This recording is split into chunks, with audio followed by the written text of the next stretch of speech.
Salam əziz tələbələr, hər vaxtınız xeyir olsun, xoş gördük hər birinizi. Bugünkü video izahda 25 dənə məntiq sualı görmüş olacaqsınız. Bu suallar bəlkə də əksəriyyətin dəfələrlə görübsüz, amma dəfələrlə görməyinizə baxmayaraq, yenə də səhv yazdığınızı gördüyüm suallarda əksərən o tipli suallardan seçmişəm. Eyni zamanda DİM-in model sualları var, o model sualları görmüş olacaqsınız.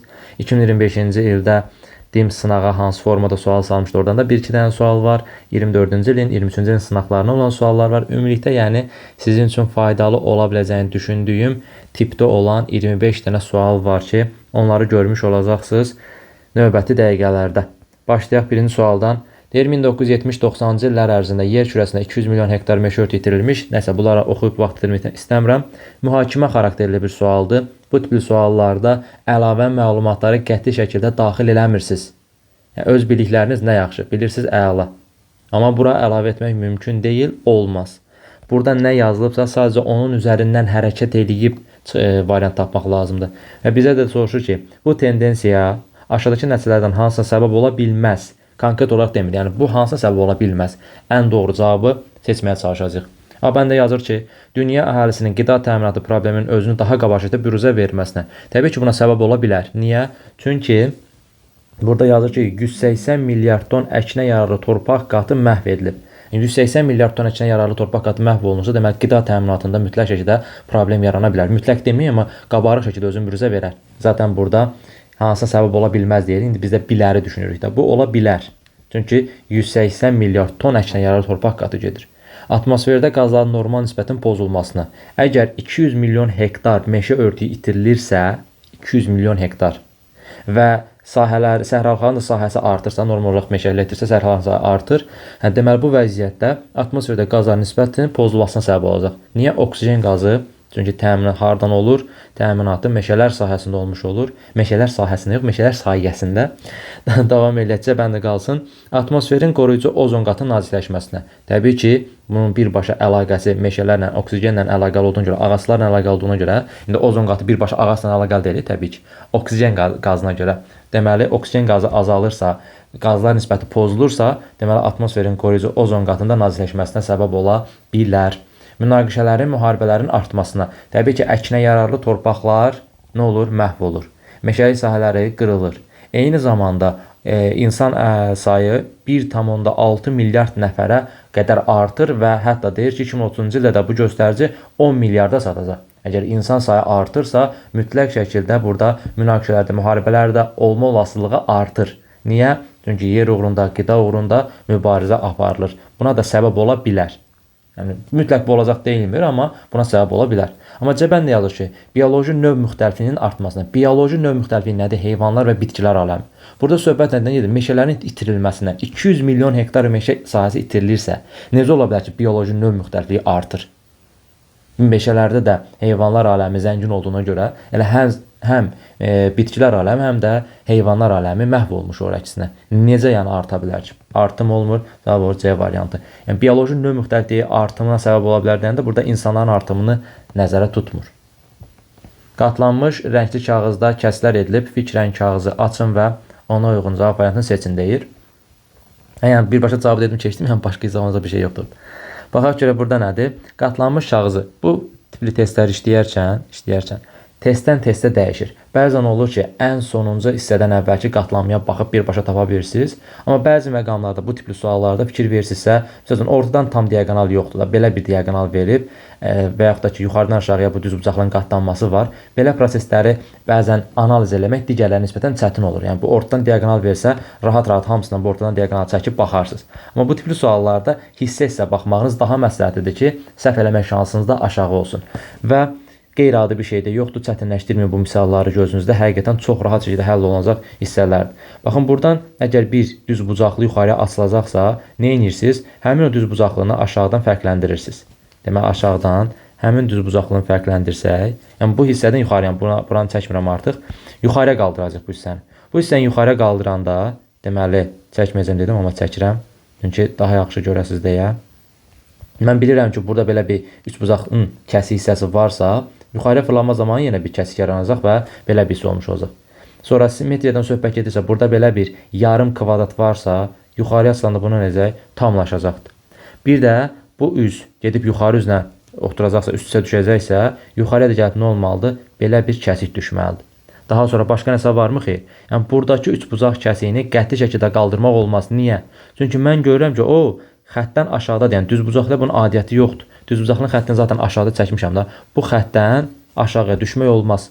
Onu sadəcə yuxarı qaldırmalıyım. Onu yuxarı qaldırarkən bu hissədə hər hansı bir kəsik yoxdur. Hər hansı bir kəsik yoxsa niyə gəlsin bu üçüncə bir kəsik düşsün ki? Ola bilməz deyirəm. Baxın o anda B variantını, D variantını atıram getsin. Niyə? Çünki yuxarıya kəsik hissəsi düşmür. Y bəndində ataram getsin. Niyə? Çünki belə bir tam üçbucaq açılışı yoxdur orada. Yarım açılış qalıb. Bəs bunun digər tərəfanı, simmetriyasanı yox deyib çıxırsan, artıq bir dənə düzbucaqlı yuxarı açmaqla 3 variantı göndərdik, getdi. Qaldı A variantı, bir də C variantı. A variantla C variantı fikir versəz, əksər hissələri oxşardı. Yuxarı hissədə bir səhvlik yoxdur hal-hazırki açdığımıza görə. Deməli, nə etmək lazımdır? İkinci açışa da baxmaq lazımdır. Yəni söhbət bu üçbucaqdan gedir. Bu üçbucağı da bir dəfə soldan sağa, aşağıya doğru bu hissəyə birləşmək hissəsi ilə nə etmək lazımdır? Fırlatmaq lazımdır. Həmin hissədə fərqləri isə nədən ibarətdir? A bəndində. Burada belə bir hissə var, amma C bəndində burada belə bir hissə yoxdur. Yəni yoxdursa, araşdıraq görək düşməlidir, yoxsa düşməli deyil. Baxıram şəkilə. Deməli, bu dəfə fikir verirsinizsə, yenə də eyni şəkildə bax buradan aşağıya bir də belə bir üçbucaq. Yəni bu üçbucağı aşağı fırlamaq lazımdır. Bu üçbucağı aşağı fırlayarkən mən görürəm ki, bu tərəfin üzərində bir dənə düzbucaqlının kəsimi var. Kəsintisi var. Kvadrat deyək, düzbucaq deyək, hər nədirsə. O yuxarıdan aşağı fırlanarkən üz hara düşür? Həmin o göstərdiyim üz bax bu tərəfə düşür. Əgər bu tərəfə düşürsə, avtomatik olaraq bu üzdəki olan kəsik də gəlib nə etməlidir? Bura bir kəsik formasına düşməlidir. Amma C bəndində həmin hissəni bütöv qara şəkildə vermiş deyə olmaz. Cavabımız qalacaq 2-də A variantı bitdi, getdi.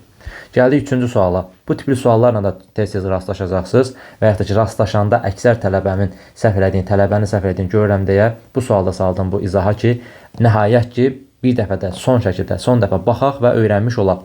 Yazır ki, imtahanda 85 baldan aşağı nəticə göstərənlərin sayı imtahan verənlərin düz 75%-ni təşkil edir.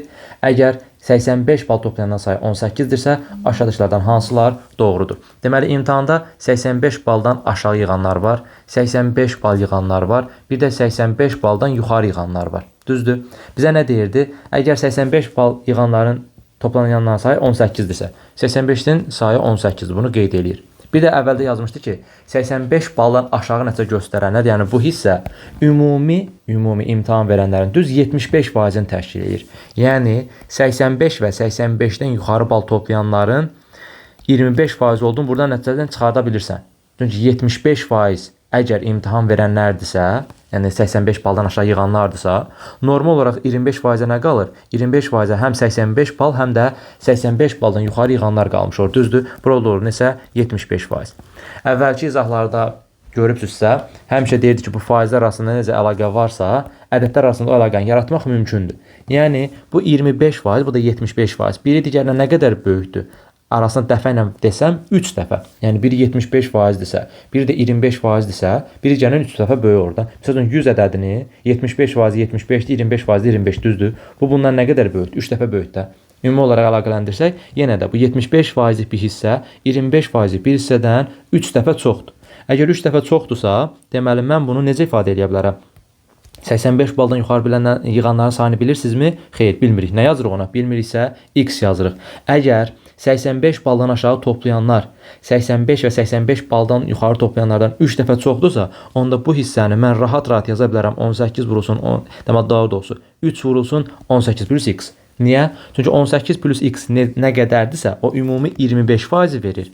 Və bu 25% də bundan 3 dəfə kiçik olduğuna görə, deməli mən 18-dən x-i toplayıb 3-ə vursam, 85 baldan aşağı yığanları sayını tapmış olaram. Bax, belə bir hissə yaratmış oluruq. Bu mötərizəni də vurub bassam nə olacaq?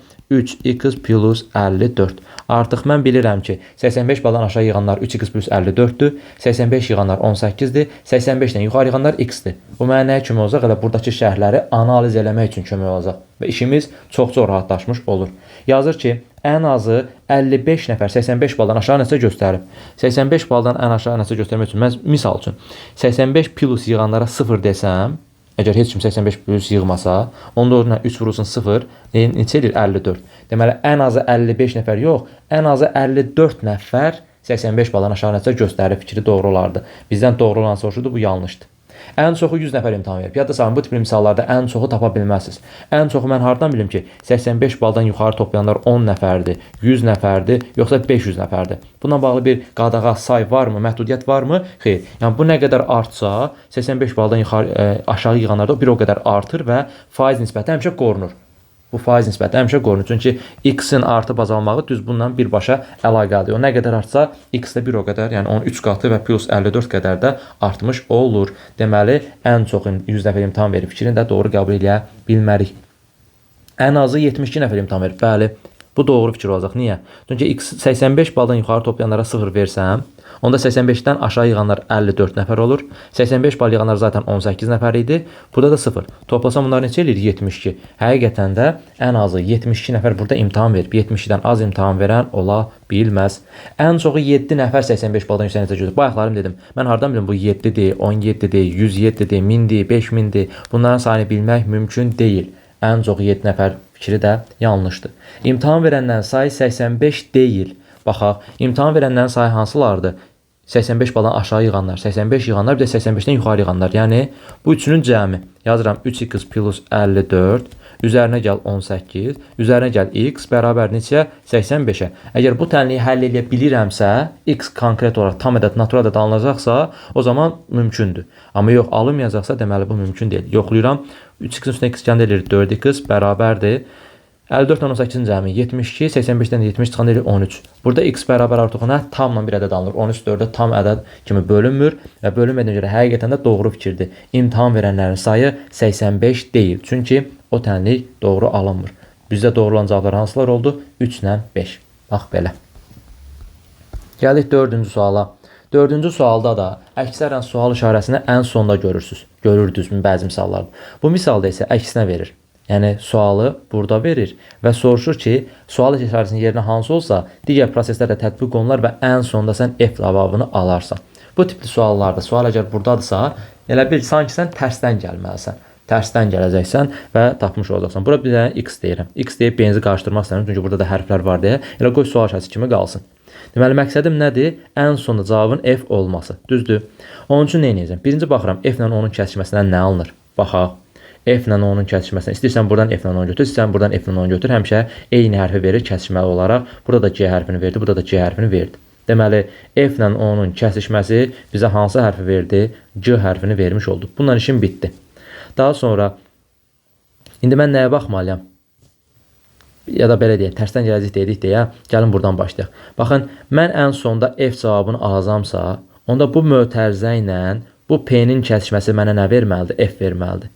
Tez qalxırsınız yuxarıya, baxırsınız görüm, hansı hərflə P hərfinin kəsişməsi bizə F-i verir. Gəlib baxıram burada P ilə nəyin kəsişməsi, H hərfinin kəsişməsi bizə F hərfini vermiş olur. Yəni, mən ümumi olaraq bu mötərizədən, böyük mötərizədən nə almalıyam? Böyük mötərizədən H almalıyam ki, onu H ilə da P-ni kəsişdirim ən sonda, bu P ilə kəsişdirim və cavabımı nə almış olum? F almış olum. Artıq burada nəyi mənəşdirdik? Bu böyük mötərizədən mən H almalıyam. Əla. İndi o H almalıyamsa deyirəm. Gəlirəm artıq bu hissəyə. Bayaqlarım zaten göstərmişdi. F ilə onun kəsişməsindən nə alınırdı? G hərfi alınırdı. Düzdür? Burada G. İndi sual verirəm. Mən G hərfinlə hansı hərfi kəsişdirsəm, H hərfini alaram. İndi onu tapırsınız. Görürsünüz, geriyə doğru gedirik. Baxıram G hərfindən nəyə kəsişdirsəm, mən H alaram. Təmizləyək buranı. G hərfindən F hərfini kəsişdirsəm H alaram. Deməli, buradan nə olmalıyam? Mən buradan F hərfi almalıyam. Əgər mən buradan F hərfi alsam, ən sonunda G ilə F-i kəsişdirəcəm. H alınacaq. H-ı da P ilə kəsişdirəcəm. Cavabım olacaq nə? F. Əla. İndi buradan nə qaldı? Bir dənə bu sual işarəsini tapmaq. Əgər mən bu sual işarəsindən P-nin kəsməsindən F alan hansı hərfsə onu da tapsam, yekunlaşmış olur. İndi sual verirəm. Hansı hərflə P hərfini kəsişdirsən, F hərfini alarsan. Gəlirsən, baxırsan sual işarəsinə, görüm P ilə nə kəsirsəm, F alaram. H hərfini. Baxın buradan, əgər H ilə P-ni kəsişdirsən, sən F almış olarsan. Deməli, cavabım olur nə? H. Cavabımız oldu C variantı. İndi gəlin, düzgün formada yoxlayaq. Gördünüz, tam tərsdən gəldik, geriyə doğru gəlmiş olduq və tapmış olduq. İndi əgər burada belə olsaydı, tutaq ki, burada cavab yoxdur da görsənmir. Sual işarəsi burada olsaydı. İndi H ilə P-nin kəsişməsinə verir bizə. Baxın, H ilə P-nin kəsişməsi F-i verdi. F ilə onun kəsişməsinə verdi bizə G-ni verdi. Daha sonra G ilə F-in kəsişməsinə verdi. G ilə F-in kəsişməsi H-ı verdi. Buradan da oldu H. Bəs H ilə P-nin kəsişməsinə verdi. Baxıram H ilə P-nin kəsişməsi F-i verdi. Cavabımız oldu F. Buranı açıq görək nə imiş? Elə burada da F imiş. Deməli, normal şəkildə getdiyimiz prosesi tərsdən doğru geriyə gəlməli idik. 5-ci sual kublarla bağlı sualdır. Kublarla bağlı sual həmişə aktual olub, həmişə də olacaq. Bu imtahanda da qarşınıza kublarla bağlı suallar mütləq ki çıxacaq. Əgər 2 dənə kub verir və müqayisəsini soruşursa, siz nə etməlisiniz? Ya onun açışını rahat çəkə bilirsinizsə, çəkin 3 açışını, yəni həmin məqamda yanlış eləmək, səhv eləmək şansınız demək olar ki, sıfıra düşür. Və üçlü açışı çəkmək də çətin bir proses deyil. Zaten sənə 2 dənə kub verəndə onun bir üzünü oxşar verir ki, sən ona istinadən bunun oxşar üzlərini çəkmiş olasan. Əgər oxşar üzlər nədir? Üçlü açışı çəkmək bacarığın yoxdursa, bilmirsən və yaxud da ki, imtahanda həyəcanlandı, yadından çıxdısa, nə edəcəksən? Buradakı kubların üzlərinin bir-birinə münasibətinə görə və açıq sual olmadığına görə rahat şəkildə tapmaq olur hardasa. İndi baxaq görə indi bu rahat olacaq yoxsa yox. Çünki açıq sual olanda biraz şübhə qalır. Ona görə mütləq şəkildə bu ikisinin bir açılışda çəkməyi məcburiyyətindəsən. O tərəflərin doğru olub olmadığını yoxlamaq üçün. Çünki ilk görünüşdən, ilk baxışdan doğru görsən, amma açılışı yazandan sonra, çəkəndən sonra baxırsan ki, bunlar bir-birinin qarşı üzüymüş. Onu görmək biraz çətin olur. Amma qapalı suallarda biraz rahat olur. Gəlin baxaq. Deməli, burada yadda saxlayırsınız. Üzlərin bir-birinə münasibəti hansı formadadırsa, həmişə qorunub saxlanmalıdır. Başqa variant ola bilməz. Əgər bu şəkildə fikir verirəmsə, bax, aşağı hissədə bax, belə bir xətt var. Yəni, bu düz xəttin fərqləndirici xüsusiyyətidir. Yəni, bu olmasa, mən artıq bu düz xəttin yuxarısı aşağısı aradı müəyyənləşdirə bilmərəm. Amma indi burada belə bir dənə balaca bir xətt olduğuna görə artıq aşağı sənədi, yuxarı sənədi bu hardan birləşir, onu rahat görə bilirəm. Deməli, yuxarı hissəyə baxanda xətt, bu düz xətt hardan birləşir? Bu üçbucağa birləşib, düzdür? Üçbucağa birləşib. Baxaq görə variantlarda elə bir yanlışlıq varmı? Bəli, var. Birinci şəklə baxın. Mən görürəm ki, eyni hissət də bu aşağı tərəfdə olur. Burada yuxarıya qalxır xətt. Dedik ki, bu xətt olmasaydı müəyyənləşdirmək çətin olardı. Amma indiki məqamda bu xətt bircə dənə yuxarısı boş olan hissə var və o üçbucaq tərəfə birləşirsə, niyə məhz birinci şəkildə belə bir diaqonala birləşsin? Axı bunun başqa formada olan üzü yoxdur. Başqa istiqamətdən birləşə bilməz. Bu şəkli bir də deyirəm. Bu düz xətt sadəcə bu tərəfin üçbucaq hissəsinə baxa bilər, ora birləşə bilər. Yəni, buradakı kimi yeni bir üzə birləşmə imkanı yoxdur. Bəlkəsi falan yoxdur. Bu şəkildə nə görürsənsə odur. Bitdi, getdi. Biri çıxırsan. Biri çıxandan sonra gördün nə qaldı? 2 dənə variantın qaldı. 2-5 yoxsa 2-4. Deməli, 3 də yanlışdır. İndi baxarıq onun 3-ün yanlışlığı nədir? Amma görəcək, heç yoxlamağa ehtiyac yoxdur. Ya 2-5 olacaq, ya da 2-4 olmuş olacaq. Baxıram nəyə? Baxın, bu üçbucağa, bunu da görmək lazımdır. Bu bacarığı da özünüzdə formalaşdırın və yadınızda saxlayın. Ən birinci, yəni düzbucaqlı üçbucaqla bağlı ola bilər, başqa hansısa iki tərəfi görsənə fiqur ola bilər. Özünüzü müəyyənləşdirin. Nədir o müəyyənləşdirməli olduğunuz? Bu düzbucaqlı üçbucağın 2 dənə ağ kateti var, düzdür? Ağ katet dediyim, yəni bu ağ tərəfdən birləşən katet, o mənada deyirəm. Bir bu katetdir, bir də bu katetdir ki, həmin ağ üzü yaradıbdır, düzdür? Həmin ağ üzün birləşdiyi 2 dənə üz var. Bir bu tərəfdən ona kvadrat birləşibdir. Bir də həmin üzə nə birləşibdir? Plus birləşib. Artıq mən sizə əminliklə deyərəm ki, bax bu yan tərəfdəki kvadrat üzüdür. Niyə? Çünki o üçbucağın bir kateti kvadrata birləşir, bir katet isə plus işarəsinə birləşir. Bunun başqa üzə birləşmək imkanı sıfırdır. Niyə? Çünki bu 4 üzdən ibarətdir. Digər 2 üzlər isə o üçbucaqlı olan üzlərdən ibarətdir. Üçbucaqlı olan üzlər mənim nəyimə lazımdır? Mən hələ ki nəyi araşdırıram? Ağ düzbucaqlı üçbucağı araşdırıram. Və orada da görürəm ki, katetləri nədir? Katetlər həmin hissələrdə biri kvadrata birləşibdir, digər katetimiz isə nəyə birləşibdir? Plus işarəsinə birləşibdir. Yaxşı, elə bir vəziyyət varsa, niyə 5-ci şəkildə həmin o ağ katet tərəf dediyim yeni bir üzə birləşib, üçbucağa? Bu üçbucaq hardan düşdü? Göydən gəlmədi ki. Deyə bilərsiniz ki, müəllim, bəli, bir dənə üz burada yox da, burada 1, 2, 3, 4, 5 dənə üz var. Bəlkə o yeni üzdür. Yeni üz olmağına bağlı bir problem yoxdur ki, bəli, yeni üzdə bir dənə üçbucaq görsənə bilər. Amma iş məsələ orasındadır ki, həmin hissədə üçbucaq görünə bilməz. Yəni, üçbucağın hissəsində. Yeni üz kimi üçbucaq ola bilər. Amma burada katetə birləşən mən bilirəm ki, 2 dənə fiqurum var. Ya kvadrat birləşməlidir, ya da plus üzü birləşməlidir. Bunun başqa üzlə birləşmə imkanı yoxdur, ola da bilməz. 5-i də çıxırsan, cavabın qarşına 2 ilə 4. 2 ilə 4-ə belə baxanda hansı hissələr görə bilərəm? Plusla kvadrat var idi, düzdür? Görsən burada yeni bir üz gəlib, diaqonal üz gəlibdir. Plusun üstündə kvadrat olmağına bağlı heç bir problem görünmür. Eyni zamanda dördüncü şəkildə də plusun, baxın, plusun bu xətlə birləşməsi hissəsi var. Görürsünüz, plusun həmin xətlə birləşməsi var. Əla, yerindədir və dairə də bu tərəfində ola bilər və doğru ola bilər. Yəni yoxlamağa ehtiyac yoxdur. Dediyim kimi, gərək yoxlamaq istəsənsə bunun bir üçlü açışını çəkmiş olasan. Deməli 2, 4 doğru götürdük. Bəs 3 niyə səhvdir? 3-ə baxsaq, görürsünüz, açıq sual olsa bu 3-ün səhv olduğunu müəyyənləşdirmək biraz çətindir. Niyə? Çünki plusla kvadrata baxırsan, biri bu tərəfdən, biri də bu tərəfdən birləşməli deyildi. Həqiqətən də o tərəfdən birləşiblər. Amma bu tərəfdən gəldim, mən əvvəlcə müəyyənləşdirdim də, üçbucağın bu tərəfin bir tərəfində də kvadrat birləşirdi, düzdür? Bax, bu hissədə ağ olduğuna görə mən bilirəm ki, bu yan tərəfdə nə var? Kvadrat var. Gəlin görək, ona görə müəyyənləşdirə bilirikmi? Kvadratın üzərində nə olsa, kvadratın üzərində plus olsa. Baxıram, kvadratın üzərində plus olsa, sol tərəfində bu var. Amma burada kvadratın üzərində plus olanda sağ tərəfində bunu veribdi və yanlış üz olaraq vermişdi. Deməli, həmin üzün bu tərəfdə olduğunu müəyyənləşdirəndən sonra üçün də yanlış olduğunu görmüş olardıq. Biraz da dərindən öyrənmək istəyirsinizsə, mən ay müəllim üçlü açışı öyrənmək istəyirəm. Gəlin sizə üçlü açılış nə tər çəkilir, onu da göstərim və açıq sual qarşısına çıxarkən onu da rahat-rahat həll eləmiş olasınız. Deməli, burada ortaq üz bax bu hissələrdir, düzdür? Həmin ortaq hissələri nəzərə alıb çəkişimizi, kubun çəkişini o formada eləmiş olacaq. Deməli, bu ikinci kubu yerləşdirməyə çalışsam, necə olacaq? Deməli, aşağıda belə bir üz çəkirəm. Yan tərəfdə belə bir düz üz var. Bir də yuxarıda plus var. Yuxarıda da plusu çəkdim. Mən bilirdim ki, bu üzün bir tərəfində də nə birləşməlidir? Kvadrat birləşməlidir, düzdür? Ona görə rahat-rahat gətirirəm burada o kvadratı çəkmiş oluram. Niyə deyirəm? Bu əsas üzü, oxşar üzləri daha doğrusu. Oxşar üzləri əsas götürüb onun üzərindən hərəkət etmək lazımdır. Və mən bilirdim ki, bir tərəfinə ağ birləşib, bir tərəfinə bu üz birləşib, bir tərəfinə də kvadrat birləşibsə, deməli mən rahat-rahat həmin o ağ tərəfdən digər tərəfi katetə nə etdim? O kvadratı birləşdirmiş oldum. İndi kvadratı bura birləşdirdik. Davamında nə idi? Baxıram ki, kvadratın üzərində bu olanda sol tərəfində bu var. Durub baxırsınız tərsdən, yəni yan tərəfdən daha doğrusu, kvadratın üzərində üçbucaqlar olanda, belə şərtli üçbucaqlar deyək. Üçbucaqlar olanda nə var idi? Sol tərəfində. Sol tərəfində var deyə gətirsən bu tərəfə, sol tərəfinə də nə etmiş olursan, həmin üzü çəkirsən. Həmin üz hansı formada çəkilməlidir? Baxın, bu formada çəkilməlidir. Xətti ortadan çəkək və belə. Çünki bu üzlə bu üzün bir-birinə münasibətini görürəm də. Üçbucaq hissəsini sanki kəsirmiş kimi görsənməlidir. Bunu da çəkəndən sonra normal kub açışı olması üçün nə etməlisən? Bir dənə də bura üz əlavə etməlisən. Bu da olur nə? Yeni üz. Baxın, indi üçüncü hissənin səhv olduğunu göstərmiş olaq sizə. Deyirdi ki, kvadratın üzərində plus olanda və ya da ki, kvadratın üzərində üçbucaq olanda sol tərəfində bu. Mən sizə demişdim mi sağ tərəfində olur? Həqiqətən də buradan durun baxın. Kvadratın üzərində üçbucaq olanda sağ tərəfində plus var.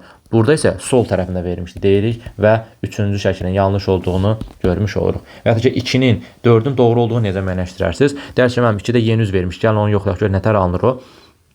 Deməli, kvadratı bir dəfə fırladaram yuxarıya. Onlar nə? Plusun üzərində kvadrat, bu tərəfdən durub baxırsınız. Plusun üzərində kvadrat olanda sol tərəfində də diaqonal xətt doğrudur, düzdür? Sol tərəfində də bu tərəfdən durub baxırsınız. Bir dənə də diaqonal xətt çəkilsə bu formada olur, əla. Plusun üstündə kvadrat, sol tərəfində də diaqonal.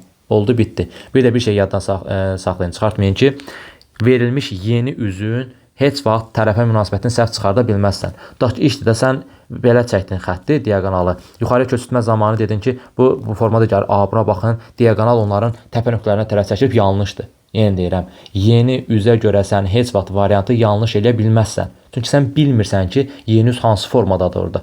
Yəni, variant hansı formada verirsə, sən də o formada qəbul eləmək məcburiyyətindəsən. Sən səhvi digər iki üz arasında yarada bilərsən. Amma verilən yeni üzün forması ilə bağlı heç vaxt yanlış çıxartmaq olmaz. Nə deyirsə, o formada çəkməsin. İndi bizə bu formada çək deyir, mən də bu formada çəkib doğru qəbul edirəm. Əsas məsələ istiqamət baxımından doğru yoxsa yanlış olmazdır. 2-4. Bu sualın üzərində bu qədər qalmağımın səbəbi bu tipli suallarda artıq yanlış yazmamağınızdır. Keçək 6-cı suala. Bu sualda dəfələrlə görübsünüz bəlkə də, dəfələrlə. Amma ciddən o qədər eşitmişəm bu sualı. Hər dəfə elə bir sınağa salanda bu sualı mənə göndərilir. Ay müəllim, bu yadımdan çıxdı, mən bu yadımdan çıxdı. İndiyə qədər rebuslar mövzusundan düşən ən çətin suallardan biri də qəbullara. Bir də deyirəm və təkrarlayıram son günlərdə ki, yadınızda qalmış olsun. Rəqəmləri dəyişdirilmiş formada verilə bilər təbii ki, olduğu kimi gəlib düşəsi deyil. Bəlkə də düşə bilər, amma az da həmin rəqəmlər eynisi qalsın deyə. Amma düşünün artıq bu formalı bir sual görəndə Bu üsulu yadınıza salın. Bəlkə də bu üsul kimi olacaq, biraz da fərqləndirəcək. Məsəl üçün burada nə edir? 7 ilə 5-i toplayır, 3-ə vurur və tərsinə çevirir. Bəlkə orada 7 ilə 5-i toplayıb 2-yə vurub tərsinə çevirəcək. Yəni əsas odur, üsul olaraq yadda saxlayın. Burada da 7 ilə 5-in cəmi 12 eləyir. 3-ə vururam 36, tərsi 63. Və yaxud da ki, 9 ilə 6-nı cəmləyirəm 15, 3-ə vururam 45, tərsi 54. Bitdi. İndi yuxarı hissədə isə görürsünüz bunun tərsinə olan hissələri var. Burada da normal olaraq çıxmanı düşünəcəksən. Bir toplamaçı, bir də çıxma olacaq da. 8-dən 2 çıxırsan, eləyir 6. 3-ə vurursan 18, tərsi 81. Yenə də proses eynidir, sadəcə toplamanı çıxma ilə əvəzləyirsən. 7-dən 1 çıxırsan 6, vurursan 3-ə 18, tərsinə çevirib yazsan bura 81. İndi burada ikisini birləşdirib verib, istəyirsən buradakının aşağıya bax tap, istəyirsən yuxarıdakına bax tap. Yuxarıdakına baxıb tapmaq istəyirsən toplayıb vurub 3-ə tərsinə çevirəcəksən. Aşağıdakına tapmaq istəyirsənsə çıxıb 3-ə vurub tərsinə çevirəcəksən. Mən yuxarıdakına baxmaq istəyirəm. Deməli, yuxarıdakına baxsam tərs neçədir? 42-dir. Normal olaraq bu 24 olmalıdır, düzdür? 6 ilə neçəni toplayıb 3-ə vuranda 24 edir. Təbii ki, 6 ilə 2-ni toplayıb 3-ə vuranda 24 eləyir, tərsi 42. Və ya da ki, 6-dan 2 çıxsam 4, 3-ə vursam 12, tərsinə çevirsəm aşağıdakı 21 də alınmış olur. Cavabımız olur nə? B variantı. Yenə rebuslar mövzusuna aid bir sual. Bu tipli suallarda qarşınıza çıxacaq. Böyük ehtimal ki, bir neçə həll qaydası var. Ya qarşı-qarşıya vurur, sonra bir-birinə bölür, ya çarpaz olaraq bir-birinə vurur, sonra bölür, ya da birini çarpaz olaraq vurur, birini toplayır. Burada isə nə eləmişdi? 8-i 5-ə vururdu 40, 6 ilə 4-ü toplayırdı 10, 40-ı 10-a bölürdü 4. 5 ilə 6 vururdu bir-birinə 30, 9 ilə 1-i toplayırdı 10, 30 10-a böləndə 3. İndi 4 dəfə 9-un 36, 6 ilə 0-ın cəmi 6, 36 bölünsün 6, neçə eləyir? 6, cavabımız olur nə? A variantı. Çarpaz olaraq birini vurdu, digərini isə topladı və sonunda da böldü. 8-ci sual tipi. Bu sual tipləri demək olar ki, %100 qarşınıza çıxacaq. Çünki hər imtahanda demək olar bu sualdan var, hər imtahanda var. Bu imtahanda da niyə olmasın? Bəzən çətin, bəzən asan olur. Amma çətinliklə, asanlığından asılı olmayaraq, çətinlik dediyimiz nədir? Sadəcə qarışıq hissələr vermiş olur. Variantları müqayisə ilə çox rahat tapacaqsınız. Yəni, bu şəkli cəhd eləməyin də bir-birinin üzərinə çəkməyə. Həm vaxtınız çox gedəcək, həm də itirmə şansınız var hər hansı bir hissəsini. Yox, özünə o qədər güvənirsə, indi yenə də özünüzdən məsləhətdir. Mənim məsləhətim odur ki, bunu ancaq və ancaq variantla işləyin. Variantla işləyəndə də %100 doğru olacaq demirəm. Amma %99 düz olacaq. Hansı forma ilə getmək? İstiqamət versin ən azından sizə. Ona güvənib variantı seçməyin. Amma ümumi olaraq həmin hissənin üzərindən gedə bilərsiniz. Necə? 4 variantda olub, 1 variantda olmamaq məsələsi. Və ya ki, 4-ündə olmayıb, 1-ində olan hissəsi. Baxın, bu hissədə nöqtədən yuxarıya D bəndində var, Y bəndində var, B bəndində var, C bəndində var. Hamısında bu hissə var, amma bir dənə variantda yoxdur. Deməli, böyük ehtimal ki, A variantı səhv olacaq. Gəlin yoxlayaq. Yenə deyirəm, A bəndi səhv olub deyən kimi çıxıb gedib başqa varianta baxmıram. Amma ən azından mənim üçün istiqamət oldu da. 4-ündə var, 1-də yoxdur. Və artıq 90% düşünürəm ki, bu A variantı səhv olacaq. Baxıram şəklə ki, əsas şəkildə həqiqətən nöqtədən yuxarıya bir dənə düz xətt var.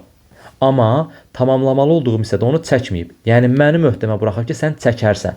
Axı, A bəndində boş saxlamışdı, gördünüz. Həqiqətən də A variantı yanlış olmuş oldu. A bəndini buradan belə silək. Yenə başqa bir hissəyə baxıram. Elə olsun ki, 4-ündə olsun, amma 1-də olmasın. Bu suallar əksərən o formada olmuş olur. Amma bəzən olur ki, baxırsan, ikisində var, üçündə yoxdur, üçündə var, ikisində yoxdur. Biraz da qarışdırmış olur beynimizi. Hansı istiqamət rahatsa, o istiqamətdən, yəni dediyim kimi, baxa bilərsiniz. Daha sonra nöqtədən sol tərəfə xəttin olması. Baxıram ki, 2 dənə variantda var, 3 dənə variantda yoxdur. İndi baxaq görək, C variantı yanlış olmuş olacaq, yoxsa doğru olmuş olacaq. Baxıram ki, əsas şəklimizdə birinci baxmalıyıq ki, o hissə var, yoxsa yoxdur. Həqiqətən də nöqtədən sola doğru bir dənə düz xətt var. Nöqtədən sola düz xətt varsa, baxıram özü çəkibsə mənim çəkməyimə ehtiyac yoxdur deyib C variantına çıxıram. Yenə də gördünüz, say baxımdan az olan variant çıxmış oldu. Bu sualların əksəriyyətində 4-ündə olur, 1-də olmur, amma bu sualda fikir verirsinizsə, bəzən ikisində olub, üçündə olmayan kimi forması da görmüş olduq. Yenə də az sayda qaldığına görə gördünüz B bəndi, D bəndi, Y bəndi yenə də mübarizəni davam elətdirir.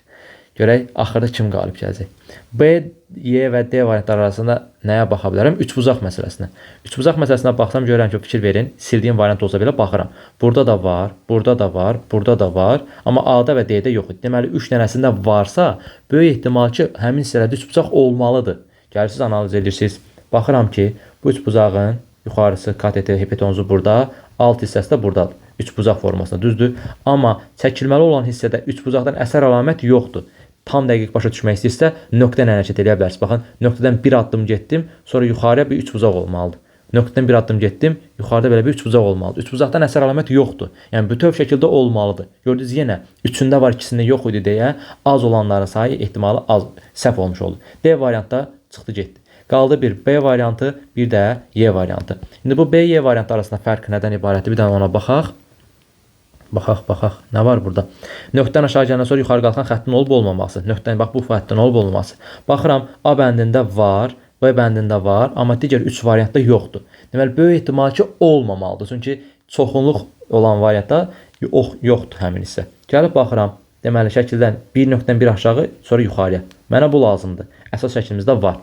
Baxıram ki, tamamlamalı olduğum hissədə də o nöqtədən aşağı heç, yuxarıya qalxan xətti özü çəkib. Nə demişdik zaten? Az olan variantlarda yox, çəkilmişdi, düzdür? B bəndə çəkildiyinə görə yanlışdır. Cavab qalacaq hansı variant? Y variantı. Yenə də bir-birini araşdıraraq bu formada cavab tapmış olduq. Yəni dediyim kimi, mütləq ki, burada üçündə var, ikisində yox deməli, ikisini tez silim, eləməyin. Yəni şansa buraxmayın işinizi. Sadəcə sizə istiqamət versin ki, onun səhv olma ehtimalı daha çoxdur və tez yoxluysan və anı da variantı çıxmış olursan.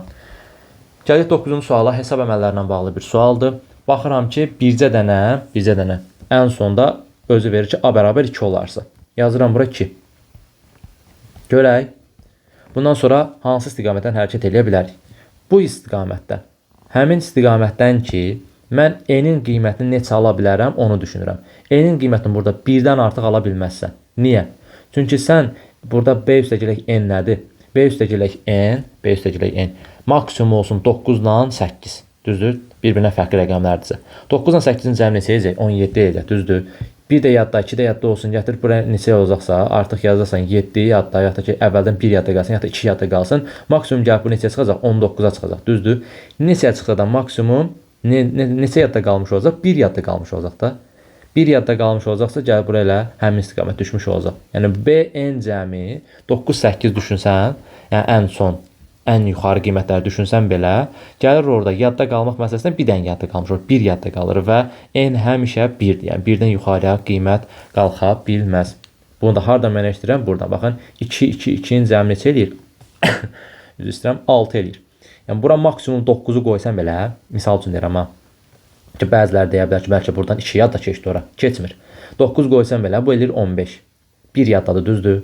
Burada 9-dan 8 qoysan belə, düzdür, yəni alınmasa belə. Sadəcə ən maksimum qiymətləri qoyub yoxlayıram ki, alınmır.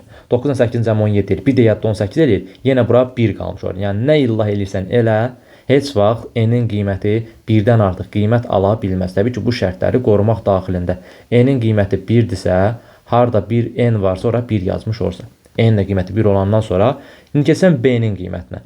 B-nin qiymətində isə ya 8 ola bilər, düşünürsən ki 8 olsun, burada əyə elə qiymət verərsən ki, gəlsin bura düşsün. Amma Ə-nin 0 olacağını düşündüyünə görə, niyə?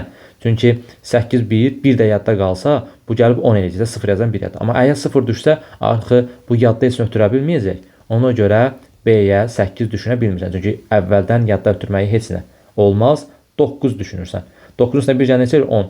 Elə birbaşa bura 10 düşmüş olur, Ə-nin 0 olduğunu görürəm. Ə-nin əgər 0 olması problem yaradırsa, deməli başqa variant düşünəcəm. Amma heç bir problem yaratmır. 2, 2, 2 toplayır 6 və ya da ki 7 eləyəcəyində bir yadda qalmağa görə heç nə ötürməyəcək də qabağa. Yaddaşda heç nə ötürmədisə 9 üstünə bir gələcəksən 10 eləyəcək. Amma 8 qiymətini gördünüz, alınmadı. Deməli, Ə-nin də ala biləcəyi yeganə qiymət 0 qiymətidir. Əgər Ə 0 alacaqsa 2, 2, 2, cəmi neçə 6. Artıq L-in də qiymətini tapdın ki, L-də 6-dır. Yerdə qalan T-dir, B-dir, S-dir və I-dir, bunları isə tapmağın qeyri-mümkündür. Çünki bir neçə vəziyyətdə həmin qiymətlər, həmin hərfləri müxtəlif qiymətlər verə bilirsən. İndi burada baxaq, hansı qiymətlər ala bilər? Zaten fikir verin, nə soruşur? T-nin ala biləcəyi qiymətlərin cəmini istəyir bizdən. Deməli, bir neçə vəziyyət qiymət var ki, onu ala bilər. Başlayıram 1, 2, 3, 4, 5, 6, 7, 8 və 9 qiymətlərindən. 1 verə bilmərəm, 2 verə bilmərəm, 9 verə bilmərəm.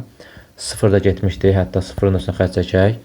Sonra başqa hansı var? 6 rəqəmdə gedib, bitdi. Yəni, bu qiymətlərdən istifadə edə bilməzsən digər hissələrdə. Çünki onlardan artıq hərflər tutulubdur. Yəni, 1, 2 istifadə olunubdur, belə deyək. İndi Hansı qiymətlər verə bilərik deyir. 2, 2, 2, 0. L-in qiyməti oldu 6. Yad desinə qalmadı. Düzdür. İndi i-nin qiymətini almaq istəyirəm və t-yə neçə verirəm? T-yə 3 qiymətini verirəm. Demək, burada bir dənə də qiymət tapılıb. B9-dur. T isə i-nin qiymətini tapa bilmirik. Biz 3 dənəsi qalıb. Deməli, t-yə 3 qiymətini verirəm. Görək, 3 qiymətini verəndə alınır, yoxsa alınmır. 2, 2, 2, 6 elədi. Heç nə yadda qalmayıb. 3, 1, deməli 4, 13, 14. 4 yazıram 1 yadda. 6 bir də yaddaydı 7. 4, 7, 3 təkrarlama olmadı ki. Baxıram, təkrarlama yoxdur. T-nin 3 almağında bir problem yoxdur. T-nin ala biləcək ilk qiymət 3-dür. Daha sonra 4 qiymətini yoxlayıram. Bu 3 alındı. 4 qiymətini qoysam 2, 2, 2, 6 elədi. Yad desinə qalmadı. 4, 1, 9 elədi. 15, 16, 6 yazıram. 6 elədi mi? 4, 5 yox. 14, 15 elədi. 5 yazıram 1 yadda. Bu da elədi 7. 4, 5, 7 digər qiymətlərin toqquşanı olmadı ki, xeyr. Deməli, t-nin ala biləcəyi ikinci qiymət isə neçədir? 4-dür. Heç bir problem yoxdur. Buradan 4-ü də ala bilər. 3-ü də aldı, 4-ü də aldı. 5 qiymətini yazıram bura. 2, 2, 2, 6 elədi. Yad desən qalmadı. 5, 1, 9, 15, 16. 6 yazıram 1 yadda, amma ehtiyac yox davam getirməyə. Çünki i-nin də qiyməti 6 oldu. L-in də qiyməti 6 idi. Bu isə yol verilməzdi. Eyni ola bilməz. 5, 7. 7 qiymətini qoyuram. 6, 7 üstünə 1 gəlim 8, 9, 18. 8 yazıram 1 yadda. 6 bir də 7. S də 7 oldu, T də 7 oldu. Bu isə mümkün deyildi. Təkrarlama olmazdı. 8 qoysam, deməli 10, 9 eləyir. I ilə artıq B-nin qiyməti toqquşmuş olur və 9 qiymətdə, 8 qiymətdə daha doğrusu olmur. Cavabımız olur nə? 3 və 4. T-nin ala biləcəyi 2 qiymət var. 3 və 4. Və cəmlərini istəyir bizdən, olur neçə? 7. Hesab əməllərinə bağlı bir sual sormaqda məqsədim ondan ibarət idi ki, hesab əməllərinin sualını yazmamaq boş-boşuna bir balın itməz deməkdir. Yəni, bəzən tələblər bunun gözündə böyüdür ki, ilahi, burada heç bir rəqəm yoxdur, mən necə yazacağım? Amma dediyim kimi, düzdür, biraz riyazi hissələri zəif olan tələblər üçün çətindir, amma inanın ki, o məntiqini tutandan sonra qeyri-adi bir şey yoxdur. Yəni, alt-alta toplamaq da, bu alt-alta toplamağın bir sadə bir məntiqi var. Bu ola bilər, yadda biri qabaq ötürə bilər, yadda 2 ötürə bilər. Maksimum bunları düşünüb, o istiqamətdən hərəkət edib tapmaq çox-çox rahatdır bu sualları. Ona görə bu sualların üzərindən keçməyin, yazın. 10-cu suala gəldik. Cədvəllərlə bağlı bir sualdır. 1 və 10 daxil olmayan rəqəmləri qeyd eləməliyik. Burada vurmadan istifadə edəcəyik deyə, çünki yazır ki, 2 ədəd yazıla bilər və cədvəlin kənarında yazılan ədədlər müvafiq sətir və üstündəki ədədlərin hasilini bildirir. Hasil isə vurmadır. Sadə ədəd hissəsindən başlayacaqsan. Burada 7 yazılıb. 7 nədir? Sadə ədəddir. 2 dənə elə rəqəm seçməlisən ki, hasili 7 eləsin. Bu ancaq nə ola bilər? 1 və 7 ola bilər. Çünki 7-nin sadə buxarı 1 və 7-dən ibarətdir. Ona görə düşünürsən ki, 7-ni hara yazım? Bu qara xanaları heç vaxt deməyəcəm ola bilməz. Çünki konkret olaraq qara rəngdə. Doğru, mən niyə hansı rəqəm yazım ki? Bizim işimiz ağ xanalarlandır. Bura 7 düşünə bilməzsən. Çünki 9-un bölənləri içərisində 7 yoxdur. Burada 7 yazar məsələn. Çünki 12-nin bölənləri içərisində 7 yoxdur. Axır əvvəl mən bu vurmayla axı 7 bura yazsam nəyəsə. Onda 7-ni hara yazıram? Düz bura yazıram. 35-in bölənləri içərisində 7 var deyə. 1 məsələsinə qaldı. Bir də yadda saxlasın, 1-dən 10-a qədər rəqəmlərdən istifadə edəcək, 10-da daxil olmaqla. Mən bura 1 yaza bilmərəm. Niyə? Çünki sonra 1 və 12-nin hasili 12 eləməlidir deyib 12 yazmaq məcburiyyətinə qalacağam. Amma baxıram ki, 1-10 aralığında 12 rəqəmi yoxdur. 12 ədədi yoxdur. Ona görə 1 hara yazıram? 1-i 100% bura yazıram ki, bir dəfə 7, 7-ni vermiş olsun. Artıq 7 ilə işimiz bitdi. 7 hasilini aldım. İndi keçək 9 hasilinə. Ki verin, 9 hasilindən biri 1-dir. Biri 100% nə olmalıdır? 9 olmalıdır. Başqa variant ola bilməz. Çünki ikisinin hasili, gəlib 2 dənə rəqəmin hasili 9 verməlidir. 9-u bura yaza bilmərəm, 24-ün bölənləri içərisində yoxdur deyə. 9-u bura yaza bilmərəm, 80-in bölənləri içərisində yoxdur. 9-u burada yaza bilmərəm, 15-in bölənləri içərisində yoxdur deyə. Sadəcə 9-u yaza biləcəyim sətir haradır? Sütun haradır? Bax, bu hissə. Burada 9-u 18-in bölənləri içərisində qəbul edib yaza bilərik 9-u bura. Sonra 35 hissəsinə baxa bilərik. 35-in 7-yə böləndə neçə edir? 5 deməli. Digər hissəyə 5 yazmalıyam. 5 bura yazılmaz, çünki 24-ün bölənləri içərisində yoxdur. 5 bura yazıla bilər. 80 bölənləri içərisində deyəcək ki, var. Amma 85-ə böləndə neçə eləyir? 16. Mən bu 16-yı buradakı xanaların heç birinə yaza bilmərəm axı. Niyə yaza bilmərəm? Çünki mənim yaza biləcəyim ədəd aralığı, rəqəm aralığı 1-dən 10-a qədərdir. 5-i də ona görə bura yaza bilmirsənsə, 5 düşür bu hissəyə. Qalır 3. 3-ü bura yaza bilməsən artıq 9-un hasili yaranıb orada. Niyə 3-ü də əlavə etmiş orada? Artıq 27 olacaq o zaman. Onda 3-ün yaza biləcək yeganə yer qalır bu hissəyə. İndi qaldı nə? 12 hasilini yaratmaq. Elə yuxarıdan artıq biri 3 tapıldısa, 4-ü bura yaza bilmərəm. Amma mənim 80 bölənlər içərisində 4 var axı. Bəli var. Amma 20-ni hara yazacaqsan sonra? 20 yoxdur axı rəqəmlərin, ədədlərin içərisində. Ona görə 4 bura düşmədi. 4 bura da düşməz, çünki 18-i 9-dan 4-ün hasılı 18 eləmir. 4 hara düşmüş olacaq avtomatik olaraq bura. Bura nə yaza bilmərəm? Çünki 1 7-nin hasılı zaten 7 eləmişdi, bitmişdi. 3 dəfə 4-ü neçə eləyir? 12. Deməli, sual şəklində yenə düşəcək qiymət 12-dir. Davamlı artıq gətirməyə ehtiyac yoxdur. Gəldik 11-13-cü suallara. Mətnə sən cavablandın. Kinoteatrda fəaliyyət göstərən zallar və onlarda nümayiş olunan filmlər haqqında məlumat verilir. Çox-çox diqqətli şəkildə qulaq asırsınız. Bir dənə qeyd dəftəri yaradaq. Daha rahat şəkildə görməyimiz üçün. Deməli, həftənin şənbə və bazar günləri. Yazıram bura şənbə günü. Bir də yazıram bazar günü. Və 5 gün o zalı fəaliyyət göstərirsə yazıram 1, 2, 3, 4 və 5. 5 gün o zalı fəaliyyət göstərir. Və bunu artıq mən daha sistemli görəsiz deyə 2 hissəyə ayıracam. Bu birinci zal, bu ikinci zal, bu üçüncü zal, bu 4 və 5-ci zallar. 5-ci zallar biraz da böyüdək. Sonra inciməsin bizdən. Bazar gündə də yenə həmçinin 1, 2, 3, 4 və 5 yazıram. Və yenə də kiçik bir cədvəl hazırlamış oluruq. Niyə? Daha səliqəli olsun deyə. Bu ikinci gün olsun, bu üçüncü gün olsun, bu dördüncü gün olsun, bu da 5-ci gün yeri olmuş olsun. Əla. İndi tez-tez oxuyuruq və cavablandırmağa çalışırıq. Hələ ki cədvəl qurmaqla məşğuluq. Yazır ki, burada 2 triller var, 2 mistika var, 2 animasiya, 2 komediya və 2 faciə janrında filmlər nümayiş etdirilir. Lap yaxşı. 10 dənə film var. Bu filmlərdən ikisi animasiya, 2 faciə və 1 komediya yerli filmdir. Deməli, burada yerli filmlər var, bir də xarici filmlər var. Bunları bölüşdürsək, özü qeyd edir də 2 dənə animasiya, yazıram bura 2 animasiya, daha sonra 2 faciə, 2 faciə və bir də komediya. Bunlar yerlidir. Xaricilər hansılardır? Digərləri yazır. Digərləri xaricisi artıq bunu müəyyənləşdirmək nə var ki, gəlirsən 2 dənə animasiyanı silirsən, 2 dənə faciəni silirsən, yerdə qalır nə?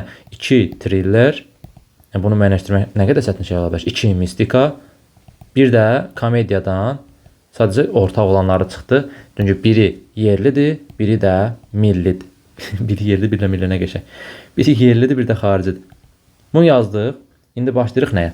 Hər film həftə ərzində bir dəfə nümayiş olunur. Yəni şənbə günü bircə dəfə həmin film nümayiş oluna bilər. Bir gündə hər janrdan yalnız bir film nümayiş olunur. Bir gündə. Misal üçün şənbə günündə bir janrdan, yəni bir film nümayiş olur hər janrdan. Yəni mistikadan bir dənə, animasiyadan bir dənə, faciədən bir dənə bu formada. Bu da getdi. Eyni zalda nümayiş olunan filmlərdən biri yerli, digəri isə xaricidir və eyni janrdan deyil. Eyni zallar budur. Məsələn, ikinci zalda nümayiş olunan filmlər eyni janrdan ola bilməzlər. Biri yerlidirsə, biri də xarici. Məsələn, burada xarici film varsa, burada yerli film nümayiş olunmaq məcburiyyətindədir. Çünki şərt onu deyir bizə. Bu da getdi. Nəzərə saxlayın bunların hamısını. Mistika filmləri artıq konkret bir cümləyə gəldik, çıxdıq. Mistika filmləri şənbə günü 3-cü zalda. Mistika filmləri şənbə günü 3-cü zalda. Buraya yazırsan mistika. Qəşəng səliqəli yerlərin var sənin. Bazar gündə 4-cü zaldadır. Bazar gündə 4-cü zala yazsan nəyi? Mistikanı. Burada yazdıq mistika.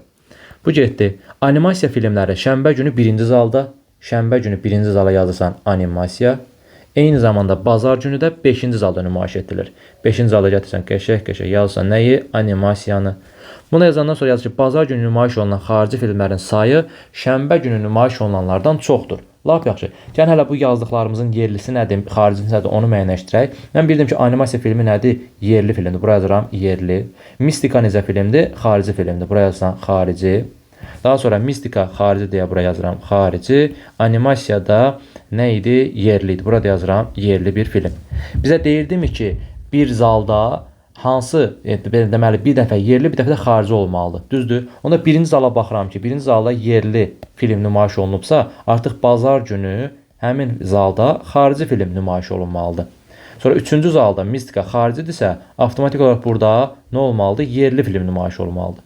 Dördüncüdə mistika xaricidirsə, burada yerli nümayiş olunmalıdır. Yenə burada yerlidirsə, burada xarici nümayiş olunmalıdır. Sırf dediyi öz şərtə görə. Eyni zalda nümayiş olunan filmlərdən biri yerli, digəri isə xaricidir şərtinə görə. Bu düzüşləri qeyd elədik. Görürsünüz, bir dənə boş yer qaldı. Bu boş yeri də ən sonuncu cümləyə görə müəyyənləşdirmiş olacaq. Yazırdı ki, bazar günü nümayiş olunan xarici filmlərin sayı şənbə günü nümayiş olunandan çoxdur.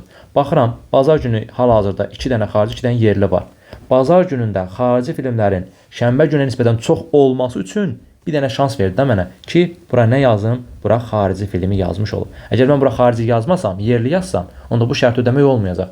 Axı deyirdi ki, bazar gündə olan xaricilərin sayı şənbə gündə olan xaricilərin sayından çoxdur. Burada avtomatik olaraq düşür nə? Yerli film.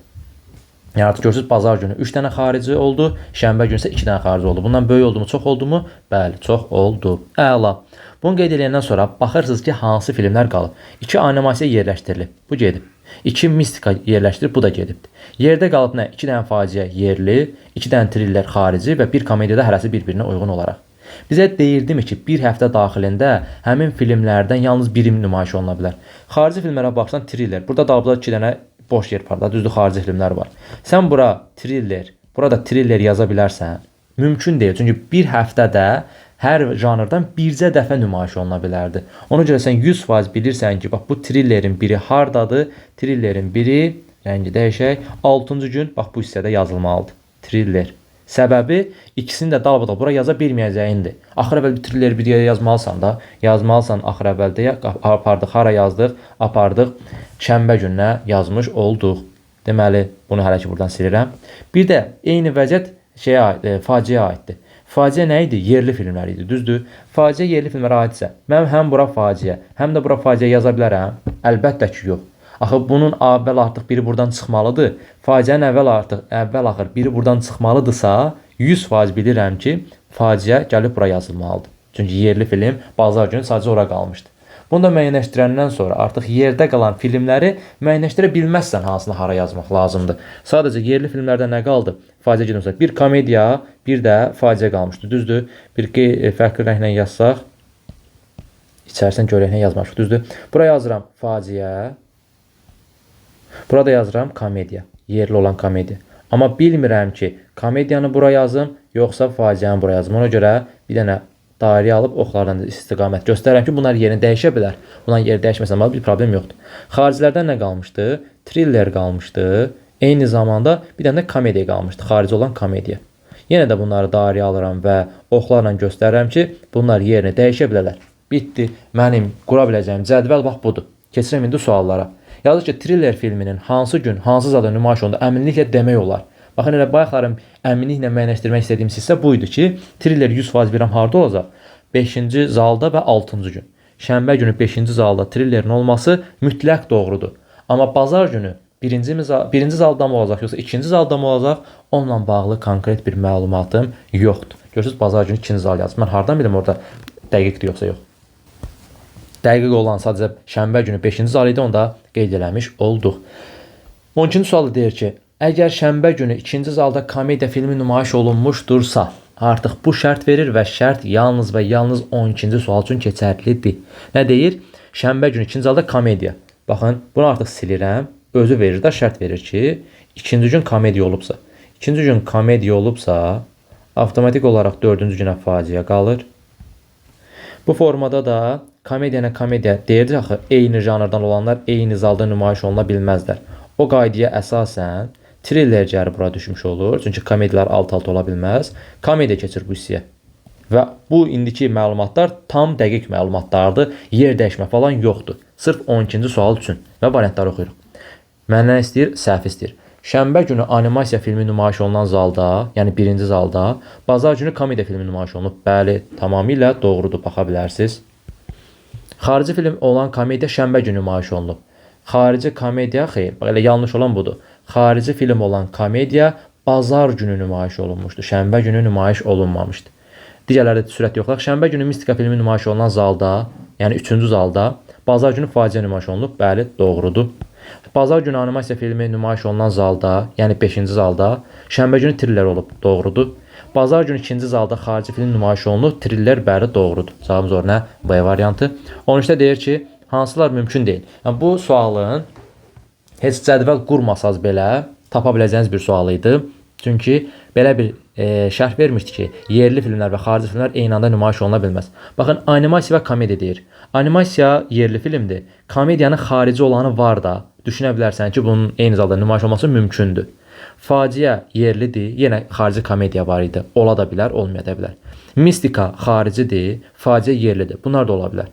Komediya yerli və yaxud da ki, xarici düşünə bilərsən. Baxıram, mistika nədir? Mistika xarici filmdir. Onda komediyanı yerli düşünüb, bunların da eyni zalda nümayiş olması mümkün olar deyərəm. Amma Y bəndini mümkün deyil. Niyə?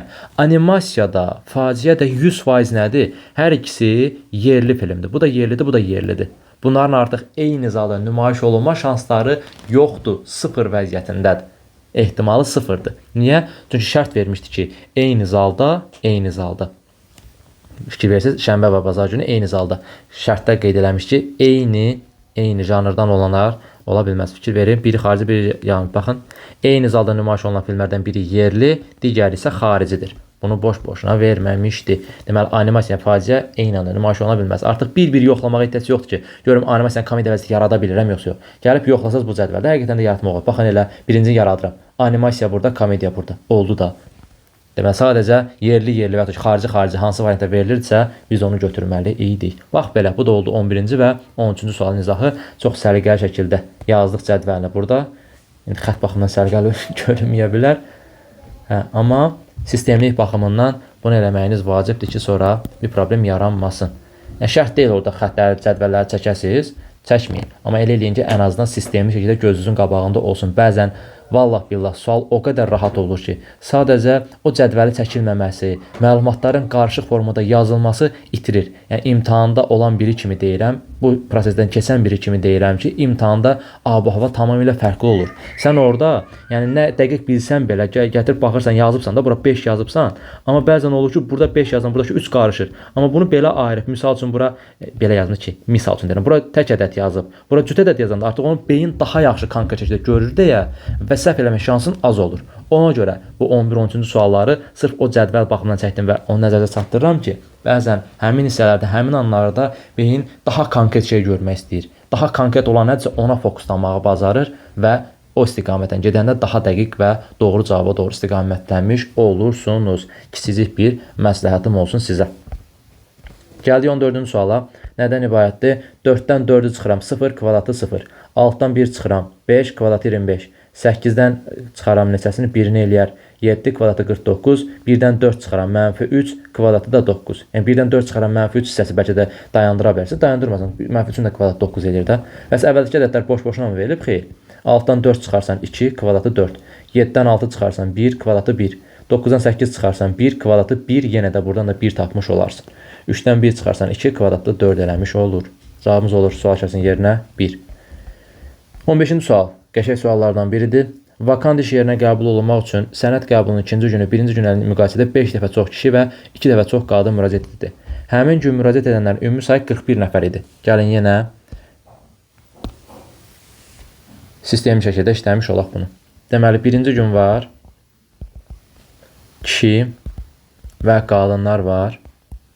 Biri X-dir, bir də Y-dir.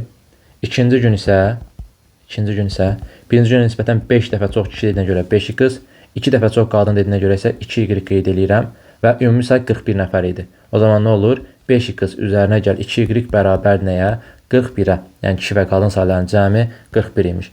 İndi bizdən bu ehtimalların hansı mütləq doğru olmadığını soruşur, amma bu hissələr keçməmişdən qabaq bir özümüz qanuna uyğunluq yaratmalıyıq. Görək bu kişilərin sayı, qadınların sayı neçə ola bilər ki, bu vəziyyətlərdə mən düşünmüş olum.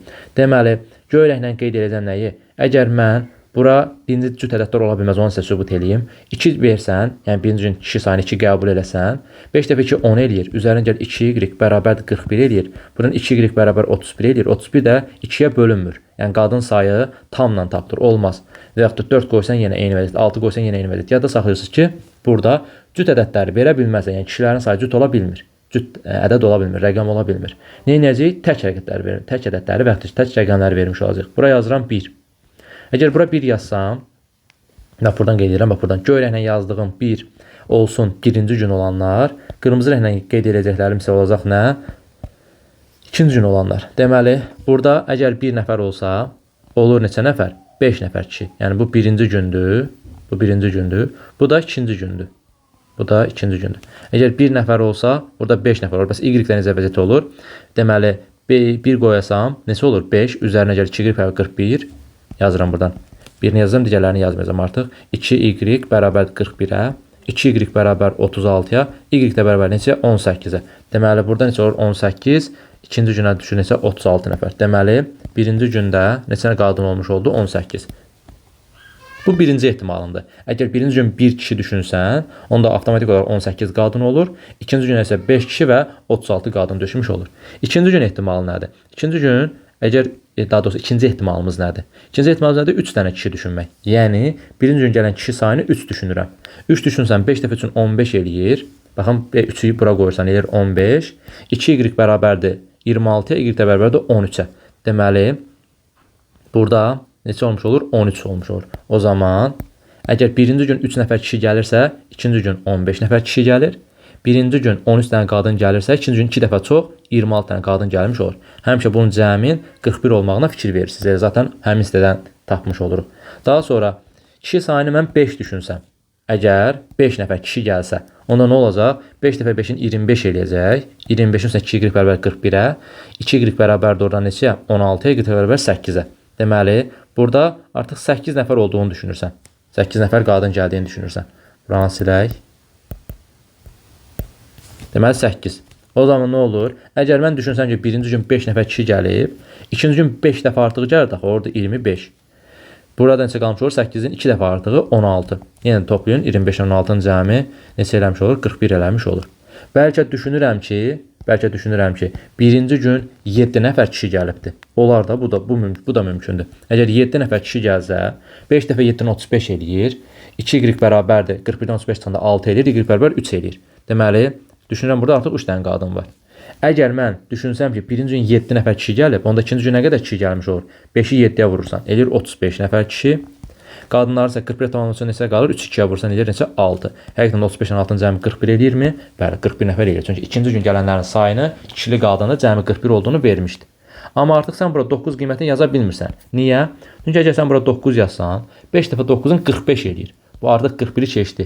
45-in üstündən neçə gəlsən 41 eləyər. Mənfi qiymət gəlsən 41 eləyər. Düzdür? Qadın sayı mənfi olarmı? Xeyr. Deməli artıq burada stop edirsən, dayanırsan. Sənin yarada biləcəyin ehtimallar yalnız və yalnız bunlardır. Kişi sayını 1, 3, 5 və 7 düşünən məqamlarda bu vəziyyətlər doğru olmuş olur. Yəni dediyim kimi, göy rənglə yazdığım birinci gündə olan saylardır. Bunu biraz da fərqləndirək. Göy rənglə yazdığım birinci günlərdir. Qırmızı rənglə yazdıqlarım isə ikinci gün gələnlərin sayıdır. Bu 4 dənə ehtimalla gedirsiniz variantları araşdırmağa. Yazır ki, birinci gün müraciət edənlər arasında kişilərin sayı qadınların sayından az olub. Birinci gün müraciət edənlərdə baxıram ki, birinci gün müraciət edənlərdə 1 kişi, 18 qadın var. Bizə nə deyir? Kişilərin sayı qadınların sayından az olub. Bəli, azdır. Sonra ikinci ehtimalda 3-13. Bəli, yenə də azdır. Üçüncü ehtimalında 5-8, bəli, yenə də azdır. Amma bir dənə də bu ehtimal doğru olsaydı, onu doğru qəbul edərdim. Amma burada görürəm ki, kişi sayı 7-dir, qadın sayı 3-dür. Yəni, üçüncü ehtimalımda kişilərin sayı qadınların sayından çox oldu. Amma burada deyirdi ki, mütləq doğrudur. Mütləq doğru deyil axı. Birinci gün müraciət edənlərin arasında kişilərin sayı qadınların sayından az olduğu hissələr də var, çox olduğu hissə də var. İkinci cümlədə deyir ki, sənəd qəbulunun ilk 2 günündə müraciət edənlərin ümumi sayı 50-dən çox olub. Gəlin baxaq. Ümumi müraciət edənlərin sayını qeyd edir. Ən az olan hissə axırıncıdır. İkinci gün müraciət edənlərin sayı həmişə 41-dir. Bu heç, bunu yadda saxlayırıq. Ən az vəziyyətdə belə 41-in üstünə 10 gəndə neçə eləyir? 51 eləyir. Artıq yadda saxlayırsınız ki, burada müraciət edənlərin ümumi cəmi sayı ən az 51-dir. Ən az 51-dir. Yuxarı qatça artır. Baxın, 40-in üstünə 13 gəlsən, neçə eləyir? 54. Burada 54 nəfər gəlib. 40-in üstünə 16 gəlsən, burada 57 nəfər gəlib. 40-in üstünə 19 gəlsən, burada 60 nəfər gəlib. Deməli, ən çoxu 60 nəfərdir, ən azı isə 51-dir. Burada nə yazır? 50-dən çox olub. 51 50-dən çox deyil. Bəli, 51 50-dən çoxdur. Yəni 4 gün, daha doğrusu bu 2 gündə birlikdə cəmi həm kişi, həm də qadın saylarını cəmləyirsən, həmin cəmi əsasən bu cavabı çıxartmış olursan ki, doğru bir fikirdir. Yəni sənəd qəbulunun ilk 2 günündə gələnlərin sayı 50-dən çox olubdur. İkinci gün müraciət edən qadınların sayı 10-dan çox olub. Baxıram, 2-ci gündən söhbət edir. 36 çoxdur, 26 çoxdur, 16 ondan çoxdur. Amma 6 ondan çox deyil. Bir ehtimalında alınmadı deyə bunu doğru qəbul edə bilmərəm. Birinci gün müraciət edən kişilərin sayı ondan az olub. Baxıram, 1, 3, 5, 7 tamamilə doğrudur. Birinci gün müraciət edən kişilərin sayı ya 1-dir, ya 3-dür, ya 5-dir, ya 7-dir. Bilmirəm, amma bilirəm ki, 100% hamısı nədir? Ondan azdır. Deməli, dördüncü də tam doğru bir fikirdir. Birinci gün müraciət edən qadınlar ikinci gün müraciət edən kişilərdən az olub. Baxaq. Birinci cümlədən qadınlar hansılardır? 18. İkinci cümlədən kişilərdən az olub. Bu 5-dən 18 5-dən azdır ki, xeyr, çoxdur. Və ki burada 13-dən 15 azdır, 8-dən 25 azdır, 13-dən 35 azdır. 3-dən 35 azdır. Deməli, bir vəziyyətdə çoxdur. Həmin hissə çox olduğuna görə də mən bunu doğru qəbul edə bilmərəm. Çünki birinci cümlədən qadınların, ikinci cümlədən kişilərdən az olub fikri üçündə keçərlidir, amma bir dənə variantda keçərli deyil. Bir dənəsi keçərli olmamağı onun mütləq doğru olmasına yatıb çıxarmır. 2-4 cavabımız oldu D variantı. Bu da belə. Gəldik 16-cı suala. 16-cı sualda deyir ki, bu qədər rəqəmlər verilib və sətir sütunca cəmlər eyni olsun deyir. Gənclər, bu tipli suallarda rəqəmləri dəyişib verə bilər sizə. Sən hardan biləsən ki, 18, 6, bir dənə düşün, yəqin ki 5 olar. Neçə olsun 29. Başlayırsan hamısını cəmi 29-a düşünməyə. Bu sənin həm vaxtını alacaq, həm də dəfələrlə növbəti hissələri yoxlamağına səbəb olacaq. Ona görə yadda saxla ki, bu tipli suallarda sətir və sütun üzrə cəmlər eynidirsə və 3-ün olan biridir və yaxud 4-ün 4 olan fərqi yox neçədirsə, bərabərsə də kvadratın içərisində verilirsə, hamısını cəmləyirsən. Yəni 4, 5, 9, burada 17, 6, 19, 18. Bütün rəqəmləri cəmlə, sonra da 3-ə böl ki, gör harda cəm neçə eləmiş olur. Çox rahat şəkildə tapmış olacaqsın.